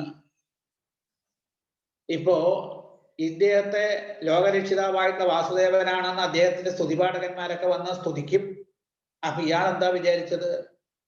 ഈ സ്തുതിപാഠകന്മാര് അവർക്ക് എന്തെങ്കിലും അവരുടെ കാര്യമൊക്കെ നടക്കാൻ വേണ്ടിയിട്ട് മറ്റുള്ളവരെയൊക്കെ പൊക്കി പറയും. പക്ഷെ കേൾക്കുന്ന ആളത് അപ്പാടെ വിശ്വസിക്കുകയാണ്. സ്തുതിപാഠകന്മാർ ഒരു ദിവസം സ്തുതിക്കുന്ന സമയത്ത് അങ്ങ് ലോകത്തെ രക്ഷിക്കാൻ വേണ്ടിയിട്ട് അവതരിച്ച ആ വാസുദേവനാണ് എന്ന് പറയണത് കേട്ടു എന്നാണ്. അത് കേട്ടതോടുകൂടി ഇയാള് അത് മന്ത്രോപദേശം പോലെ സ്വീകരിക്കുക. എന്താ, താൻ അവതാര പുരുഷനായിട്ട് വാസുദേവൻ തന്നെയാണ് എന്ന് ഈ പൗണ്ഡ്രകൻ സ്വയം വിചാരിക്കുകയാണ്. മതി, ഇതൊരു മന്ത്രോപദേശം പോലെയാ. അത് ശരിക്കും മനസ്സിൽ ഉൾക്കൊണ്ടുകൊണ്ട് അയാൾ നടക്കാൻ തുടങ്ങി. ഇപ്പോ ദൂതം ച പ്രാഹിണോൽമന്ദ കൃഷ്ണായ വ്യക്തപത്മനെ ദ്വാരകായാം യഥാ ബാലോ നൃപോ ബാലകൃതോ ബുധ. അതിന് ഉദാഹരണം ഇവിടെ പറഞ്ഞിരിക്കുക. ഈ ബുദ്ധി ഉറക്കാത്ത കുട്ടികള്, ചെറിയ കുഞ്ഞു കുട്ടികളൊക്കെ കളിക്കില്ലേ, അവര് കളിക്കുന്ന സമയത്ത് അവരുടെ കൂട്ടത്തിൽ ഒരുത്തനെ രാജാവായിട്ട് നിശ്ചയിക്കും. അപ്പോ ആ രാജാവായിട്ട് നിശ്ചയിച്ച ആള് ഇപ്പൊ രാജാവായി. വാസ്തവത്തിൽ ആ കുട്ടി ഒരു ചെറിയ കുട്ടിയാണ്, 5 വയസ്സായിട്ടുള്ള കുട്ടിയാണെന്ന് വിചാരിക്കുക. പക്ഷെ മറ്റുള്ള കുട്ടികളൊക്കെ കൂടി താൻ രാജാവാണ് എന്ന് പറഞ്ഞപ്പോ ആ കുട്ടിക്ക് ആ രാജാവ് എന്ന ഭാവം അത് നടിക്കുന്നത് പോലെ ഈ മൂഢന്മാരായിട്ടുള്ള ജനങ്ങളുടെ വാക്കുകളില് മോഹിതനായിട്ട് ഈ പൗണ്ഡ്രകൻ താൻ വാസുദേവനാണ്, വാസുദേവന്റെ അവതാരം താൻ തന്നെയാണ് എന്ന് നിശ്ചയിച്ചിട്ട് ആ ഭഗവാന്റെ മഹിമയെ ശരിക്കും മനസ്സിലാക്കാൻ കഴിഞ്ഞിട്ടൊന്നുമില്ല. ആരാലും നിശ്ചയിക്കാൻ കഴിയാത്തതാണ് ഭഗവാന്റെ മഹിമ. അങ്ങനെയുള്ള ഭഗവാന്റെ അടുത്തേക്ക്, ദ്വാരകയിലേക്ക് ഒരു ദൂതനെ അയക്കുകയാണ്. ആ ദൂതൻ ദ്വാരകയിലെത്തി സുധർമ്മ എന്ന സഭയിലേക്ക് പ്രവേശിച്ചിട്ട് അവിടെ ഇരിക്കുന്ന ഭഗവാനോട് പൗണ്ഡ്രകൻ പറഞ്ഞയച്ചതായിട്ടുള്ള സന്ദേശം ഭഗവാനെ അറിയിക്കുകയാണ്. അപ്പൊ ഇവിടെ രാജാവിന്റെ വേഷം കെട്ടി കളിക്കുന്ന കുട്ടി ശരിയായിട്ട് രാജാവിന്റെ അടുക്കിലേക്ക് അങ്ങല്ല രാജാവ് ഞാനാണ് എന്ന് പറയുന്നത് പോലെയാണ് ഇപ്പൊ ദൂതനെ ആ പൗണ്ഡ്രകൻ ഭഗവാന്റെ സമീപത്തേക്ക് അയച്ചത്. ദൂതൻ ദ്വാരകയിൽ ചെന്ന് രാജസഭയിൽ വെച്ച് എല്ലാവരും കേൾക്കെ പൗണ്ഡ്രകന്റെ സന്ദേശം അറിയിച്ചു. എന്താ സന്ദേശം? ഞാൻ ഒരാൾ മാത്രമാണ് ആ ഭഗവാൻ, ആ വാസുദേവന്റെ അവതാരം. അപ്പൊ ഞാനാണ് ശരിയായിട്ട് യഥാർത്ഥ വാസുദേവൻ, മറ്റാരുമല്ല. എന്തിനാണ് എന്റെ അവതാരം ഉണ്ടായിരിക്കുന്നത്? ജീവജാലങ്ങളെയൊക്കെ അനുഗ്രഹിക്കാൻ വേണ്ടിയിട്ടാണ് ഞാനിപ്പോ അവതരിച്ചിരിക്കുന്നത്. അങ്ങനെയുള്ള എന്റെ പേരും ചിഹ്നങ്ങളും ഒക്കെ താൻ കൃത്രിമമായിട്ട് സ്വീകരിച്ചിരിക്കണോ എന്ന് ഞാൻ കേട്ടു. അതിനെ ഉടനെ ഉപേക്ഷിക്കണം. അറിവില്ലായ്മ കൊണ്ടാണല്ലോ എന്റെ ചിഹ്നങ്ങളും എന്റെ പേരും ഒക്കെ ധരിച്ചിരിക്കുന്നത്. അവയെല്ലാം ഉപേക്ഷിച്ചിട്ട് എന്നെ ശരണം പ്രാപിക്കൂ, അല്ലെങ്കിലോ യുദ്ധത്തിന് തയ്യാറായിക്കൊള്ളൂ എന്നാണ്. വാസുദേവോപതീർണോഹമേക ഏവന ചാപര ഭൂതാനാം അനുകമ്പാർത്ഥം ത്വദ്ദു വിദ്യാഭിതാം ഗജ യാനി ത്വമസ്മച്ഛിന്നാനി മൗഢ്യാൽ വിവർഷിതാത്വത തെക്രേഹി മാം ത്വം ശരണം നോജേൽ ദേഹി മമാഹവം. ഇതാണ് സന്ദേശം എന്നാണ്. അപ്പൊ ഇതിന് തയ്യാറല്ലെങ്കിൽ യുദ്ധം ചെയ്യണം എന്നാണ് ഈ സന്ദേശം. ഇതിങ്ങോട്ട് കേട്ടില്ലേ? ഉഗ്രസേനാദികളൊക്കെ സദസ്സിലുണ്ട്. അവരൊക്കെ ഇത് കേട്ടപ്പോ അല്പബുദ്ധിയായിട്ടുള്ള കഥനന്തതുപാകർണ്യ പൗണ്ടകസ്യ അല്പമേധസാം ഉഗ്രസേനാദയ സഭ്യ ഉച്ചകയിൽ ജഹർസുസ്തത. ശരിക്കും അല്പബുദ്ധിയായിട്ട് ഈ പൗണ്ഡ്രകൻ പറഞ്ഞയച്ച ആത്മപ്രശംസാരൂപമായിട്ടുള്ള അർത്ഥമില്ലാത്തതായ ഈ സന്ദേശം കേട്ടപ്പോ സഭയിലുണ്ടായിട്ടുള്ള ഉഗ്രസേനാദികൾ മുഴുവൻ ഉച്ചത്തിൽ അങ്ങ് ചിരിക്കുകയാണ്. എന്നിട്ട് ഭഗവാൻ ആ സന്ദേശവാഹകനായിട്ടുള്ള ആളോട് പറഞ്ഞു, ഏതേത് ചിഹ്നങ്ങൾ ധരിച്ചുകൊണ്ടാണോ ഈ സന്ദേശം അയച്ചത് ആ ചിഹ്നങ്ങളെല്ലാം ഉപേക്ഷിപ്പിച്ച് അധികം താമസിയാതെ നിങ്ങളുടെ ഭഗവാനെ, അതായത് ദൂതനോട് പറയുക, നിങ്ങൾ പറഞ്ഞ ആ ഭഗവാനെ, പൗണ്ഡക വാസുദേവനെ എന്താ കാലപുരിയിലേക്ക്, അല്ലെങ്കിൽ ഇവിടെ പറയുന്നത് അങ്ങനെയാ, നായ്ക്കളാൽ ചുറ്റപ്പെട്ടവനായി മരിച്ചു കിടക്കുന്നവനാക്കി തീർത്തുകൊള്ളാം, ഈ സന്ദേശം അദ്ദേഹത്തെ അറിയിക്കൂ എന്നും പറഞ്ഞിട്ടാണ് ആ മറിച്ച് സന്ദേശം കൊടുത്ത് ദൂതനെ തിരിച്ചയക്കുന്നത്. ദൂതൻ ഈ വിവരം പൗണ്ഡകനെ അറിയിക്കുകയാണ്. ഈ പൗണ്ഡകന്റെ സ്നേഹിതനാണ് കാശിരാജാവ്. അപ്പോ കാശിരാജാവിനോട് ഈ പൗണ്ഡകൻ പറഞ്ഞു, കൃഷ്ണൻ എന്നോട് യുദ്ധത്തിന് വരാൻ തയ്യാറായിട്ട് നിൽക്കുന്നുണ്ട്, നീ എന്നെ സഹായിക്കണം എന്നാണ്. അപ്പോ ഈ 2 അക്ഷൗണി സൈന്യമുണ്ട് ഈ കാശിരാജാവിന് എന്നാണ്. അപ്പൊ അങ്ങ് പൗണ്ഡകൻ കാശിരാജാവിനോട് സഹായം അഭ്യർത്ഥിച്ചപ്പോ അദ്ദേഹത്തിന് ഈ 2 അക്ഷൗണി സൈന്യന്റെ പൗണ്ഡ്രകന് 1 അക്ഷൗണി സൈന്യം കാശിരാജാവിനും ഉണ്ട്. രാജാവ് തന്റെ ഈ 1 അക്ഷൗണി സൈന്യത്തോട് കൂടിയിട്ട് ഈ പൗണ്ഡ്രക വാസുദേവനെ സഹായിക്കാനായിട്ട് വരുന്നുണ്ട് അവിടെ. അപ്പൊ ഇവിടെ ഇപ്പൊ 3 അക്ഷൗണി സൈന്യമായി. ഭഗവാൻ എന്താ ചെയ്തത്? കുറച്ച് യാദവ സൈന്യത്തെയും കൂട്ടിയിട്ട് നേരെ ഈ പൗണ്ഡകന്റെ കാലൂഷ രാജ്യത്തിലേക്ക് പോവുകയാണ്. ഇപ്പോ കൃഷ്ണൻ തന്നോട് യുദ്ധത്തിന് വരും എന്ന് അറിഞ്ഞതോട് കൂടിയിട്ട് ഈ കാശിരാജാവിന്റെ സഹായത്തോടു കൂടെ കാശിരാജാവിന്റെ 1 അക്ഷൗണി സൈന്യവും പൗണ്ഡകന്റെ 2 അക്ഷൗണി സൈന്യമായിട്ട് ഈ പൗണ്ഡക വാസുദേവൻ യുദ്ധത്തിന് തയ്യാറായിട്ട് അന്തപുരത്തു നിന്നൊക്കെ പുറത്തേക്ക് വരിക, രാജവീതിയിലേക്ക് വന്നു. ഭഗവാനും ഇപ്പൊ കരുഷദേശത്തെത്തി. ഭഗവാൻ തന്റെ വേഷം കെട്ടി നടക്കുന്നതായിട്ടുള്ള ഈ പൗണ്ഡക വാസുദേവനെ ഒന്ന് കാണുക. കണ്ടതോട് കൂടിയിട്ട് അദ്ദേഹത്തിന് വല്ലാണ്ട് ചിരി വരികയാണ്. ഭഗവാൻ ചിരിച്ചു. ഭഗവാൻ കുറച്ചു നേരം അയാളുടെ വേഷവിധാനങ്ങളൊക്കെ നോക്കി നിന്നിട്ട് എന്നാണ്. ഇപ്പൊ ഈ ചില വേഷമൊക്കെ കണ്ട് നമ്മൾ നോക്കില്ലേ, ഇപ്പൊ അങ്ങനെയാ. ഈ എന്തിനും നമ്മളൊരു എക്സ്ട്രാ ഓർഡിനറി ആവണം എന്ന് വിചാരിച്ചിട്ട് മറ്റുള്ളവരെ ഭ്രമിപ്പിക്കാൻ വേണ്ടിയിട്ട് പല വേഷങ്ങളും കെട്ടി നടക്കുന്നത് ലോകത്തിന്റെ സ്വഭാവമാണ്. ഇപ്പൊ ഇവിടെ നേരെ കെട്ടിയത് ഈശ്വരന്റെ വേഷമാണെന്ന് മാത്രമേ ഉള്ളൂ. അങ്ങനെ കെട്ടിയത് നന്നായി. ഇപ്പൊ മറിച്ച് ഈ ഭ്രാന്തന്മാരായിട്ടുള്ള ആളുകളുടെ വേഷം കെട്ടി നടന്നു കഴിഞ്ഞാൽ അത് പിന്നെ ഈ ലോകഭ്രാന്ത് കൂടുകയുള്ളൂ. ഇവിടെ പൗണ്ഡക വാസുദേവന്റെ ആ ഭാവം കണ്ടപ്പോ ഭഗവാൻ ഒരു രസം തോന്നി. കുറച്ചു നേരം നോക്കി നിന്ന് ചിരിച്ചു എന്നാണ്. ശരിക്ക് ആ ഒരു നടൻ വേഷം കെട്ടുന്ന ആ ഭാവത്തില്, നടൻ വേഷം കെട്ടിയതുപോലെ ആ ഭാവത്തിലാണ് ഇപ്പോ ഭഗവാൻ ഈ പൗണ്ഡക വാസുദേവനെ കാണുന്നത്. എന്താ? ശംഖം, ചക്രം, ഗദ, പത്മം, ശാർങ്ങം, ശ്രീവത്സം ഇതൊക്കെ അണിഞ്ഞിട്ടുണ്ട് എന്നാണ്. ശംഖചക്ര ഗദാപത്മങ്ങൾ 4 കൈകളില്. ഇപ്പൊ 2 കൈയേ ഉള്ളൂ അദ്ദേഹത്തിന്, പക്ഷെ 2 കൈ അഡീഷണലായിട്ട് വെച്ച് പിടിപ്പിച്ചിരിക്കുകയാണ്. അതുപോലെ ശ്രീവത്സം എന്ന ആ മറുകുണ്ട്. പിന്നെ ആ ശാർങ്ങം എന്ന വില്ല് ഒരു പീതാംബരപ്പെട്ട് കൊടുത്തിട്ടുണ്ട്, മറ്റൊന്ന് ഉത്തരീയമായിട്ട് ധരിച്ചിട്ടുണ്ട്.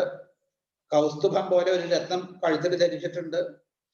രഥത്തില് ഗരുഡന്റെ പുറത്താണല്ലോ ഭഗവാൻ സഞ്ചരിക്കുക. അപ്പൊ താനും ഗരുഡന്റെ പുറത്താണെന്നും പറഞ്ഞ് മരം കൊണ്ടൊരു ഗരുഡനെ വെച്ചിട്ടുണ്ട്, കൊടിയൊക്കെ കെട്ടിയിട്ടുണ്ട്.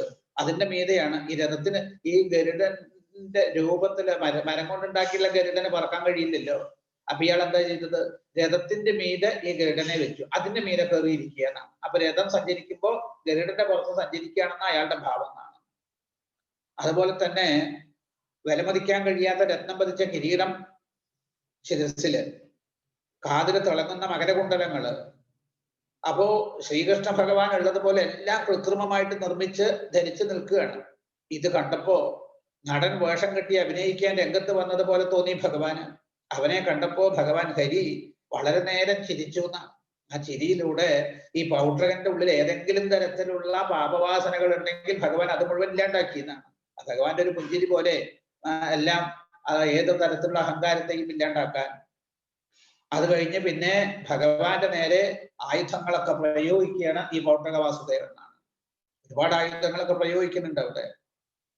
ഭഗവാന് ശരിക്ക് കൃഷ്ണസ്തുതൽ പൗണ്ഡ്രക കാശിരാജയോ ബലം ഗജസ്യന്തന വാജിപത്യമത് ഗതാസി ചക്രേഷു വിരാതയൽ വൃഷം യഥായുഗാന്തേ കുതഭുപ്രജ. ആ ശ്രീകൃഷ്ണ ഭഗവാൻ പൗണ്ഡ്രകന്റെയും കാശിരാജാവിന്റെയും ആ സൈന്യങ്ങളെ, ആന, കുതിര, തേര, കാലാള തുടങ്ങിയ ചതുരംഗ സൈന്യത്തെ യുഗത്തിന്റെ അവസാനത്തിൽ പ്രജകളെ അഗ്നി ദഹിപ്പിക്കുന്നത് പോലെ, ലോകത്തെ അഗ്നി ദഹിപ്പിക്കുന്നത് പോലെ തന്റെ അസ്ത്രങ്ങളെ കൊണ്ടും ശസ്ത്രങ്ങളെ കൊണ്ടും ആ പൗഡ്രകന്റെയും കാശിരാജാവിന്റെയും സൈന്യങ്ങളെ മുഴുവൻ നശിപ്പിക്കുകയാണ്, ഛിന്ന ഭിന്നമാക്കിയെന്നാണ്. ഇപ്പൊ ആ യുദ്ധത്തെ ഒന്ന് ഇവിടെ വർണ്ണിക്കുന്നുണ്ട് എന്നാണ്.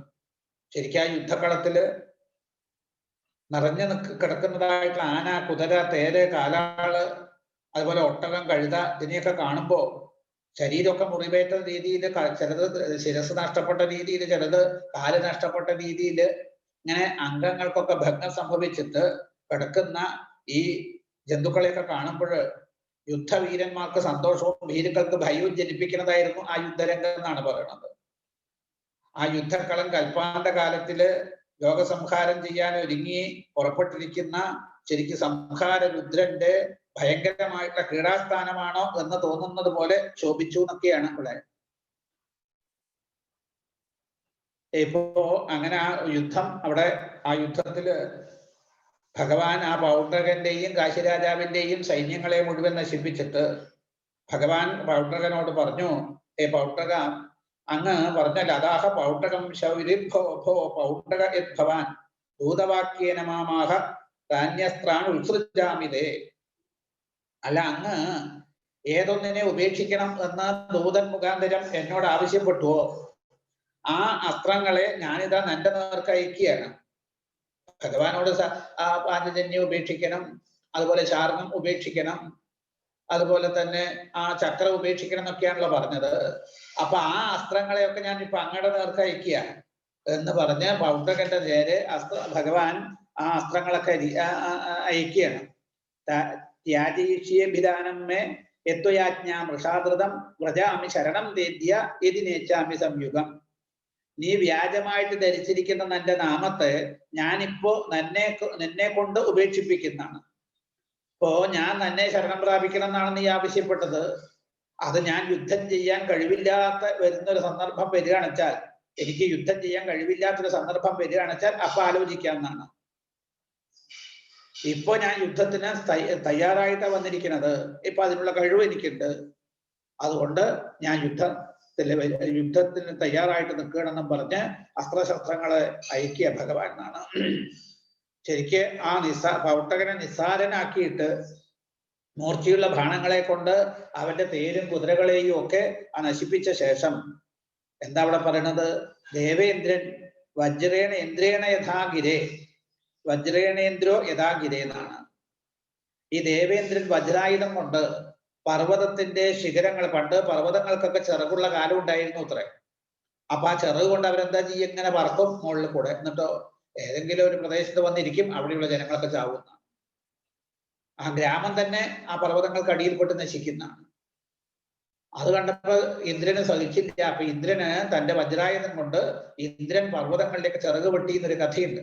അപ്പൊ ഇവിടെ അതുപോലെയാണ് ഈ ദേവേന്ദ്രൻ വജ്രായുധം കൊണ്ട് പർവ്വതത്തിന്റെ ശിഖരം മുറിക്കുന്നത് പോലെ ചക്രം കൊണ്ട് ഭഗവാൻ അവന്റെ ശിരസ് അങ്ങ് മുറിച്ചു എന്നാണ്. അവന്റെ ശിരസ് മുറിച്ചു എന്ന് മാത്രമല്ല, അയാളെ ഇങ്ങനെയൊക്കെ എരികയറ്റിയ ആൾ ഈ കാശിരാജാവാണ്. ആ കാശിരാജാവിനെ ഭഗവാൻ എന്ത് ചെയ്തു? തന്റെ അസ്ത്രങ്ങളെ കൊണ്ട് തഥാ കാശിപതേക്കായ ചിര ഉത്കൃത്യപത്രിഭി നിവാതയിൽ കാശിപൂജ്യാൻ പത്മകോശം ഇവാനില. കാശിരാജാവിന്റെ ശിരസിനെ ബാണങ്ങൾ കൊണ്ടങ്ങ് ഛേദിച്ചിട്ട് ഈ കാശിരാജാവിന്റെ തലയ്ക്കൊരു പ്രത്യേകത, ഒരു അനുഗ്രഹം അയാൾക്ക്. എന്താ വെച്ചാൽ എവിടെ മരിച്ചാലും തല കാശിയിലെ കൊട്ടാരത്തിന് മുമ്പിൽ ചെന്ന് വീഴുന്നതാണ്. അപ്പൊ തിരിച്ചറിയാണ്ട് എവിടെയും കിടക്കില്ല അയാൾ മരിച്ചാലും. അജ്ഞാത മൃതദേഹം എന്നൊക്കെ നമ്മൾ പറയാറില്ലേ, ഇവിടെ അങ്ങനെ ഒരു സന്ദർഭം വരില്ല. ഇയാൾക്കൊരു അനുഗ്രഹം ഉണ്ട്, എവിടെ മരിച്ചാലും തല കൊട്ടാരത്തിന് മുമ്പിൽ ചെന്ന് വീഴുന്നതാണ്, അവിടെ കിടക്കുന്നതാണ്. അപ്പൊ ആ ഭാവത്തില് ഭഗവാൻ തന്റെ അസ്ത്രങ്ങളെ കൊണ്ട് അയാളുടെ ഉടലിൽ നിന്ന് ശിരസ്സങ്ങ് ഛേദിച്ചിട്ട് ആ അസ്ത്രം ആ തലയെ രാജ്യത്തിലെ കാശിയിലെ കൊട്ടാരത്തിന് മുമ്പ് കൊണ്ടിട്ടു എന്നാണ്. ഇപ്പോ അങ്ങനെ ഭഗവാൻ തന്നോട് മത്സരിക്കാനായിട്ട് വന്ന പൗണ്ഡ്രകനെയും കാശി രാജാവിനെയും ഭനിച്ചു. സിദ്ധന്മാരായിട്ടുള്ള മഹാത്മാക്കള് ആ ഭഗവാന്റെ മഹാത്മ്യത്തെ വാഴ്ത്തി തുതിച്ചു. അങ്ങനെ ഭഗവാൻ അതൊക്കെ കേട്ടിട്ട് ദ്വാരകയിലേക്ക് മടങ്ങുകയാണ്. ഏവം മത്സരിണം ഹത്വാ പൗട്ടകം സ്വസകം ഹരി ദ്വാരകാം ആവിശൽ സിദ്ധേ ഗീയമാന കഥാമൃത. അങ്ങനെ ഭഗവാൻ ദ്വാരകയിലേക്ക് മടങ്ങി എന്നാണ്. ഇപ്പോ എന്തുകൊണ്ടാണ് ഇപ്പോ പൗണ്ഡ്രകനെയും കാശിരാജാവിനെയും ഭഗവാൻ ശരിക്കും അനുഗ്രഹിക്കുകയാണ്. അപ്പൊ പൗണ്ഡ്രകന് മുക്തി കിട്ടുകയാണ് ഉണ്ടായത് എന്നാണ്. ഈ സാരൂപ്യ മുക്തി, ഈ സായുജ്യായിട്ടില്ല, സാരൂപ്യം. 5 തരത്തിലുള്ള മുക്തിയെ കുറിച്ച് ശാസ്ത്രം പറയാറുണ്ട്. അതിലിപ്പോ സാരൂപ്യ മുക്തിയാണ്. ഭഗവാനെ പോലെ രൂപ, ഇനി അടുത്തത് സായുജ്യ, ഇനി ഒരു സ്റ്റെപ്പ് അങ്ങ് മേലേക്ക് വെച്ച് കഴിഞ്ഞാൽ സായുജ്യം കിട്ടിയതാണ്. അദ്ദേഹത്തിന് ആ തരത്തിലൊരു മുക്തി കൊടുക്കുകയാണ്, സാരൂപ്യ മുക്തി കൊടുക്കുകയാണ്. ഭഗവാനെ തന്നെ സദാ ധ്യാനിക്കുക, അല്ലെ? എപ്പോഴും ശ്രീകൃഷ്ണനെ തന്നെ സ്മരിക്കുക, ഭഗവത് സ്വരൂപത്തെ തന്നെ ധരിക്കുക, അവസാനം ഭഗവാനെ കണ്ട് മരിക്കുക. അപ്പൊ ഈ 3 അനുഭവങ്ങളും ഉള്ളത് കൊണ്ട് പൗണ്ഡ്രകൻ മുക്തനായിട്ട് തീർന്നു എന്നാണ്. നോക്കൂ, ഭഗവാനെ ഭക്തിയുടെ ഭാവത്തിലോ ഒന്നുമല്ല അയാൾ അതായത് ആശ്രയിച്ചത്. ഭഗവാന്റെ വേഷം കെട്ടി നടന്നു, ഞാൻ ഭഗവാനാണ്. വേഷം കെട്ടി നടക്കുമ്പോൾ മനസ്സുകൊണ്ട് ഞാൻ ഭഗവാനാണെന്നുള്ള ചിന്ത, ആ സ്വാഹം എന്നുള്ള ഭാവം, ആ ഹംസസ്വാഹം, ആ ഭാവത്തിലേക്ക് എത്തുകയാണ്. അങ്ങനെ മനസ്സ് പൂർണ്ണമായിട്ട് ഞാൻ ഈശ്വരനാണെന്നുള്ള അഹം ബ്രഹ്മാസ്മി എന്നുള്ള ഭാവത്തിൽ ഉറക്കുകയാണ്. അതാണ് നേരത്തെ പറഞ്ഞത്, ശ്രുതിയിൽ പറഞ്ഞതായിട്ടുള്ള ഒരു ആധ്യാത്മികമായിട്ട് രഹസ്യമാണ് ഈ പൗണ്ഡ്രകന്റെ മുക്തി എന്നാണ്. ഇതാണ് വേദത്തിന്റെ സ്വഭാവം. ആ വേദത്തിൽ പറഞ്ഞ കാര്യമാണ് ആ ഹംസസ്വാഹം എന്നുള്ള ആ ഭാവം. ആ നിലയില് ജീവനെ ആ ഹംസഭാവത്തിലേക്ക് എത്തിക്കുക, അത് തന്നെയാണ് താൻ എന്ന ആ അനുഭവത്തിലേക്ക് എത്തിക്കുക. അപ്പൊ എപ്പോഴും ഭഗവാനെ തന്നെ ധ്യാനിക്കുക, മനസ്സുകൊണ്ട് ഞാൻ വാസുദേവനാണ്, ഞാൻ വാസുദേവനാണ്, സോഹം എന്നുള്ള ആ ഭാവം എന്നാണ്. അങ്ങനെ ധരിച്ച് എപ്പോഴും ശ്രീകൃഷ്ണനെ തന്നെ സ്മരിക്കുകയും ഭഗവത് സ്വരൂപത്തെ ധരിക്കുകയും അവസാനം ഭഗവാനെ കണ്ടുകൊണ്ട് മരിക്കുകയും ചെയ്തത് കൊണ്ട് പൗണ്ഡ്രകന് മുക്തി കിട്ടിയതാണ്. ഇപ്പൊ കാശിരാജാവിന് ഈ പൗണ്ഡ്രകനെ ഈ നിലയിലേക്ക് എത്തിച്ചത് കാശിരാജാവാണ്. കാരണം കാശിരാജാവ് ഏഷണി പറഞ്ഞു കൊടുത്തിട്ടാണ് താൻ ഇപ്പൊ വാസുദേവനാണ് എന്നുള്ള ഭാവത്തില് എത്തിയത് എന്നാണ്. ഇതന്നെയാണ് ഇവിടെ കാണിച്ചു തരുന്നത് എന്നാണ്. അഹം ബ്രഹ്മാസ്മി എന്നുള്ള ആ ഭാവത്തെ ശരിക്കും സാരൂപ്യം, നമ്മളുടെയൊക്കെ ഭാവം ഈ പൗണ്ഡ്രകന്റെ വേഷം കെട്ടലും അഭിനയമൊക്കെ കാണുമ്പോൾ ഒരു ഭ്രാന്ത് എന്ന ലോകരീതിയെ തോന്നുക. എന്നാൽ അവിടെ ആ ഭ്രാന്തിനെയല്ല, ശ്രുതി പ്രസിദ്ധമായിട്ടുള്ള ഒരു അധ്യാത്മ ധർമ്മത്തെയാണ് ഇവിടെ പൗണ്ഡ്രകനിലൂടെ അവതരിപ്പിച്ചത്. ഭഗവാനോട് ചേരലാകുന്ന സായുജ്യ മുക്തിക്കുള്ള ആ ബന്ധപ്പാട് തനിക്ക് കിട്ടിയിട്ടില്ല. അപ്പോ കിട്ടിയിട്ടില്ലാത്തതായിട്ടുള്ള സാരൂപ്യ ഭാവത്തെ അഭിനയിക്കുകയാണ് ചെയ്തത്. താൻ ആ നിലയിലൊന്നും വന്നിട്ടില്ലെങ്കിലും ആ ഒരു ഭാവത്തെ അഭിനയിച്ചു എന്നാണ്.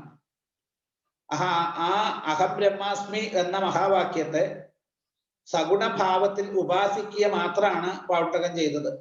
ഈ വസ്തുത കാശിരാജാവിനും അറിയാം. അതുകൊണ്ടാണ് മറ്റുള്ളവർ പറയണതൊന്നും കേൾക്കാതെ പൗണ്ഡ്രകനെ അഭിനന്ദിക്കുകയും ആ ഭാവത്തോട് കൂടിയിട്ട് യഥാശക്തി കൂടിച്ചേരുകയാണ് ഈ കാശിരാജാവും ചെയ്തത്. ദൂതം എന്ന് പറഞ്ഞപ്പോ ഭഗവാന് കാര്യം മനസ്സിലായി. പക്ഷെ ജനങ്ങളുടെ മധ്യത്തിൽ താൻ ഒന്നും അറിയാത്തവനെ പോലെ അഭിനയിക്കുകയും ചെയ്തു ഭഗവാൻ. നാട്ടുകാരൊക്കെ പൗണ്ഡ്രകനെ ഭ്രാന്തൻ എന്ന രീതിയിൽ ചിത്രീകരിച്ചപ്പോ പൗണ്ഡ്രകന്റെ ഭാവം കേട്ടിട്ടുള്ള ഭഗവാൻ അദ്ദേഹത്തെ പരമഭാഗവതോത്തമനാണ് എന്ന് കരുതി മാനിക്കുകയുണ്ടായത്. ഭഗവാൻ അത് പ്രത്യക്ഷമായിട്ട് പറഞ്ഞില്ല എന്ന് മാത്രം. ഭഗവാന്റെ അഭിപ്രായം ആർക്കും അങ്ങനെ പൂർണ്ണമായിട്ട് അറിയാനായിക്കൊണ്ട് കഴിയില്ലല്ലോ. അതന്നെ അവിടെ പൗണ്ഡ്രകന്റെ കാര്യത്തിലും ആ രൂപത്തിൽ തന്നെയാണ് കാര്യങ്ങളൊക്കെ നടന്നത്.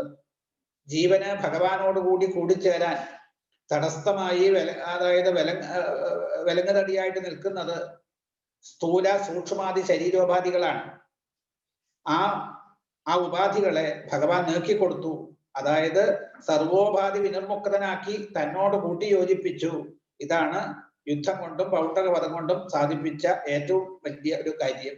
അതാണ് ആ തത്വത്തെയാണ് ഇവിടെ ആ പൗണ്ഡ്രകന്റെ വധത്തിലൂടെ പൗണ്ഡ്രക മുക്തിയിലൂടെ വർണ്ണിക്കുന്നത് എന്നാണ്. ഇനി കാശിരാജാവിന്റെ കഥ എടുത്താലോ? കാശിരാജാവിന്റെ പുത്രനാണ് സുദക്ഷണൻ. അയാള് രാവിലെ എണീറ്റ് നോക്കുമ്പോ കൊട്ടാരത്തിന്റെ മുറ്റത്ത് അച്ഛന്റെ തല കിടക്കണമെന്നാണ്. അപ്പൊ മനസ്സിലായി അച്ഛൻ മരിച്ചു എന്നാണ്.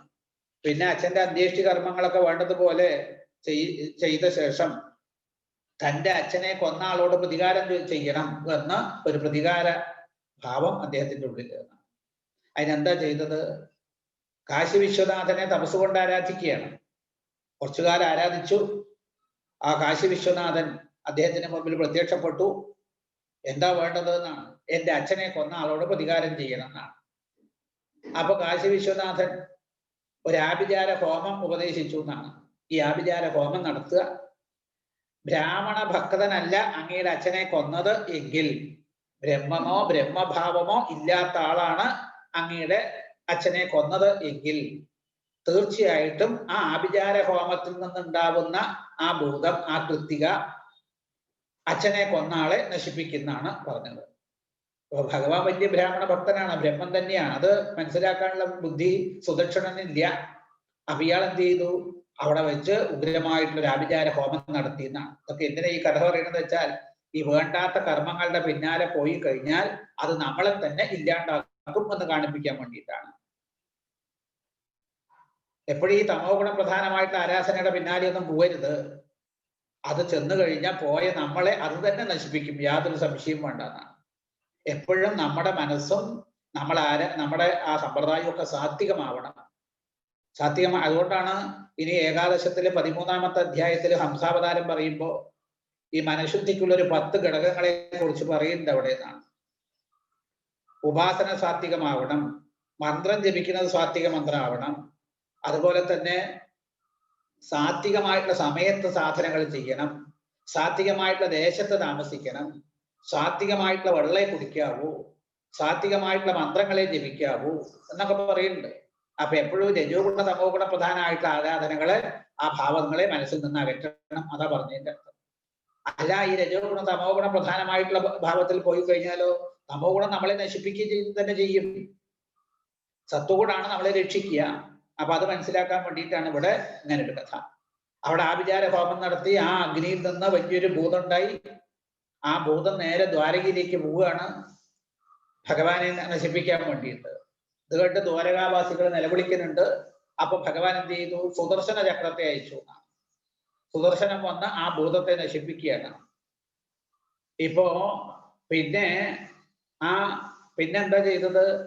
ആ സുദർശനം ആ ഭൂതം സുദർശനത്തിന്റെ തേജസ് കൊണ്ട് ഭൂതത്തിന് യാതൊരുവിധ കഴിവും ഇല്ലാണ്ടായി. ആ സുദർശനത്തിന് അടിയറവ് പറഞ്ഞിട്ട് ആ ഭൂതം നേരെ കാശിരാജ്യത്തിലേക്ക് ചെല്ലുക. പിന്നാലെ സുദർശനമുണ്ട്. എന്നിട്ട് എന്താ ചെയ്തത്?